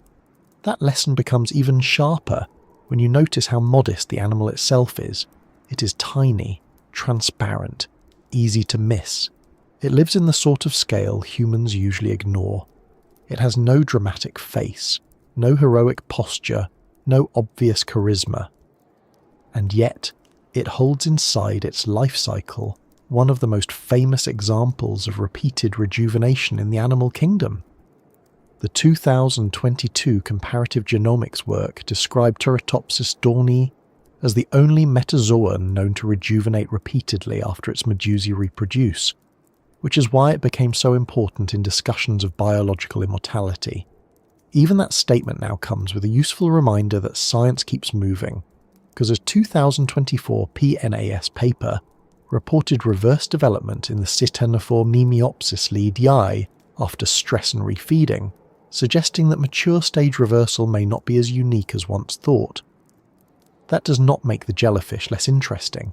It makes the whole biological landscape more interesting. It suggests that our certainty about what animals cannot do may have been based partly on how little we had looked. That is another thing the jellyfish really teaches us. Be careful with the word only. Science is full of only known statements that are true for a while, and then become more complicated when another organism turns up doing something unexpected. That is not a failure of science. That is science working properly. It describes the world as well as it can with the evidence it has, and then it updates when the evidence changes. In the case of Turritopsis dohrnii, the lesson is not merely that one jellyfish is unusual. The lesson is that nature may contain more flexibility than our textbooks once suggested, especially in organisms whose life cycles do not resemble our own. The world is under no pressure to make its strangest ideas obvious on the first pass. There is some comfort in that, not because it promises miracles, but because it keeps the natural world open. It reminds us that reality is not exhausted by our current habits of classification. There may be more exceptions, more loopholes, more local solutions to problems we assumed had only one answer. Aging, development, repair, and decline may not be arranged as rigidly across life as they feel inside a human body. The jellyfish does not prove that anything is possible. It proves that the set of things actually possible is wider than many people assumed. And still, the animal teaches restraint at the same time. Because the closer you look, the more obvious it becomes that immortal is not the same as invulnerable. The jellyfish can still be eaten. It can still be destroyed before reversal is completed. Its polyp stage is vulnerable too. Museum and reference sources are very plain about that. Fish, turtles, and other predators can eat jellyfish, while polyps can be preyed on by sea slugs and crustaceans. So the animal's lesson is not that mortality has been abolished. It is that one route into mortality has been rerouted. That may sound smaller than the myth, but it is far more valuable scientifically, because it tells us exactly where the biological novelty lives. In other words, the jellyfish teaches precision. That may not sound exciting at first, but it is one of the most useful lessons in all of science. People are drawn to grand claims, and grand claims are often wrong in proportion to how satisfying they feel. This animal lives forever is dramatic, memorable, and badly shaped. This animal can repeatedly reverse from a mature medusa stage to the polyp stage through a cis state, which appears to involve reprogramming-related pathways, DNA repair, and telomere-related processes, is less catchy, but it contains the real gift. Precision tells you what to study. Precision tells you where the mechanism is. Precision tells you which parts of the story belong to evidence and which parts belong to imagination. That is also why this tiny creature has become so important to researchers interested in aging and regeneration. Scientists do not really need another fairy tale about eternal youth. They need model systems that reveal what living tissues can actually do under stress. The transcriptome work on Turritopsis dohrnii described the cis stage as a place where specialized functions and signaling are reduced, while processes tied to DNA repair, telomere organization, and transposable element regulation are elevated. The comparative genomics work identified differences associated with replication, repair, telomere maintenance, redox balance, stem cell-related functions, and intercellular communication, along with activation of pluripotency-related targets during rejuvenation. Put plainly, the jellyfish teaches scientists that mature tissues may be able to become flexible again in a controlled way, and that this flexibility has a molecular structure rather than being a vague miracle.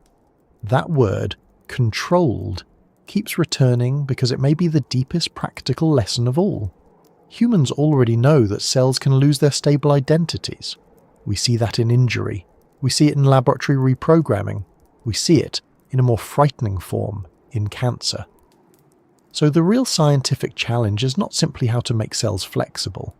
The challenge is how to make flexibility useful without letting it become chaos. The jellyfish seems to have found one natural answer to that problem inside its own life cycle. It loosens adult identity enough to return to youth, but not so badly that the organism simply dissolves into disorder. That makes it more than a strange marine anecdote. It makes it a clue about one of the hardest problems in biology: how to reopen developmental possibilities without losing control of the system that contains them. The recent review literature frames it in exactly that direction, connecting the jellyfish's transdifferentiation and regeneration to questions about aging, regeneration, and even disease. And yet the jellyfish teaches humility just as strongly as it teaches hope. Because for all its strange abilities, it does not hand human beings the answer they most obviously want. It does not show us how to remain ourselves forever in one perfected adult form. It does not solve the human problem of aging while preserving the exact continuity of body, mind, memory, and self that we care about. The jellyfish's solution is too different for that.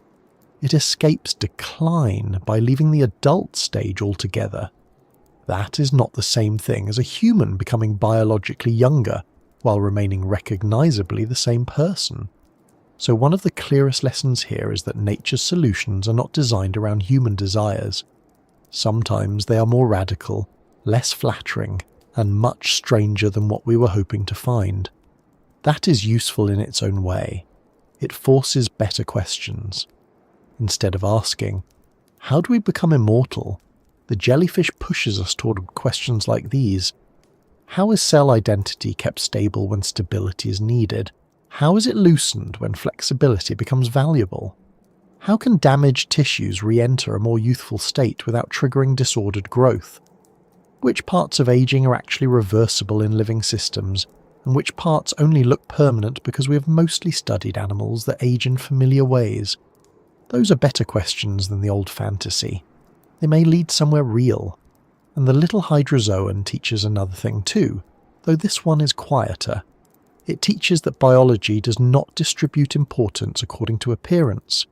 Humans are very easily impressed by size, scale, and spectacle. We pay attention to whales, redwoods, great cats, giant fossils, volcanic craters, and stars large enough to make the mind feel physically smaller. Those are fair things to admire. But some of the most useful biological surprises arrive in bodies too small to command a room. Turritopsis dohrnii is not a grand creature. It is a few millimeters wide. Most people would never notice it in the water, and yet its life cycle has forced scientists to reconsider assumptions about the direction of development, the permanence of adulthood, and the possibilities of rejuvenation after maturity. A creature smaller than a fingernail has managed to make aging research slightly more complicated for everyone. That is delightful in a very scientific way. It is also a reminder not to confuse visibility with significance.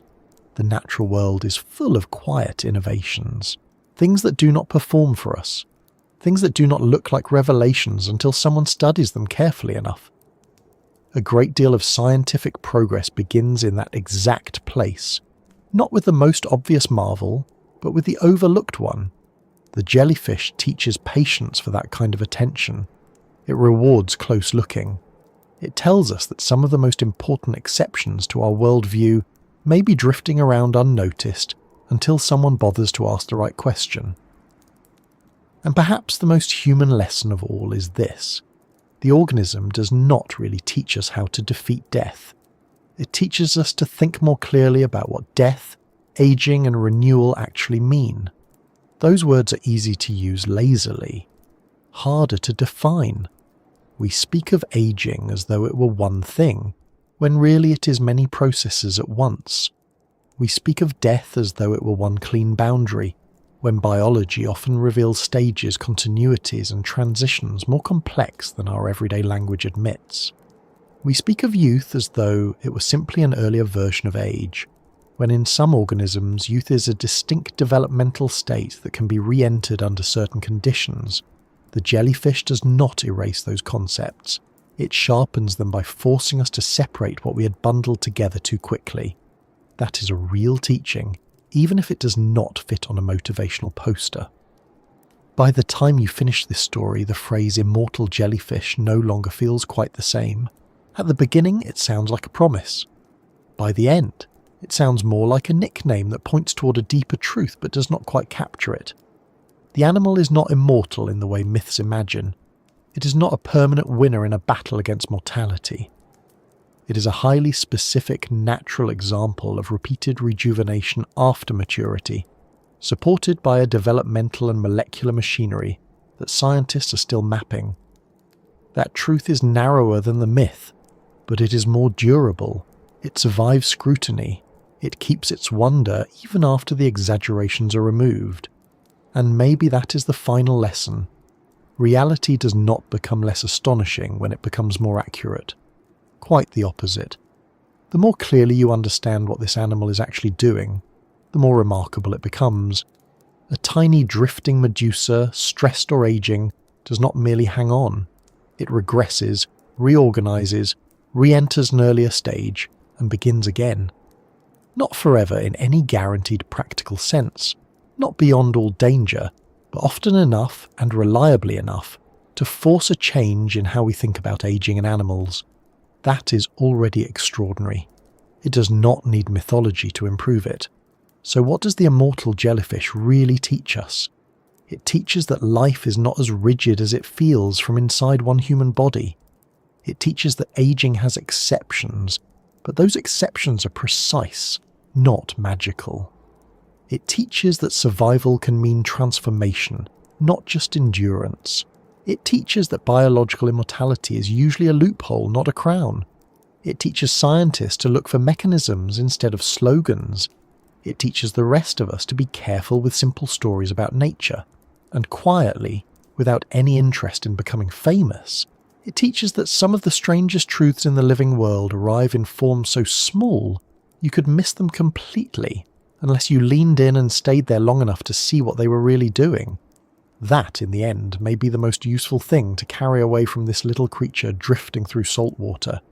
Not the fantasy that death has been solved, but the calmer, more durable realization that life has more than one way to meet its limits. And every now and then, in some overlooked corner of the sea, it comes up with a method so unusual that it forces us to redraw the line between what feels inevitable and what actually is.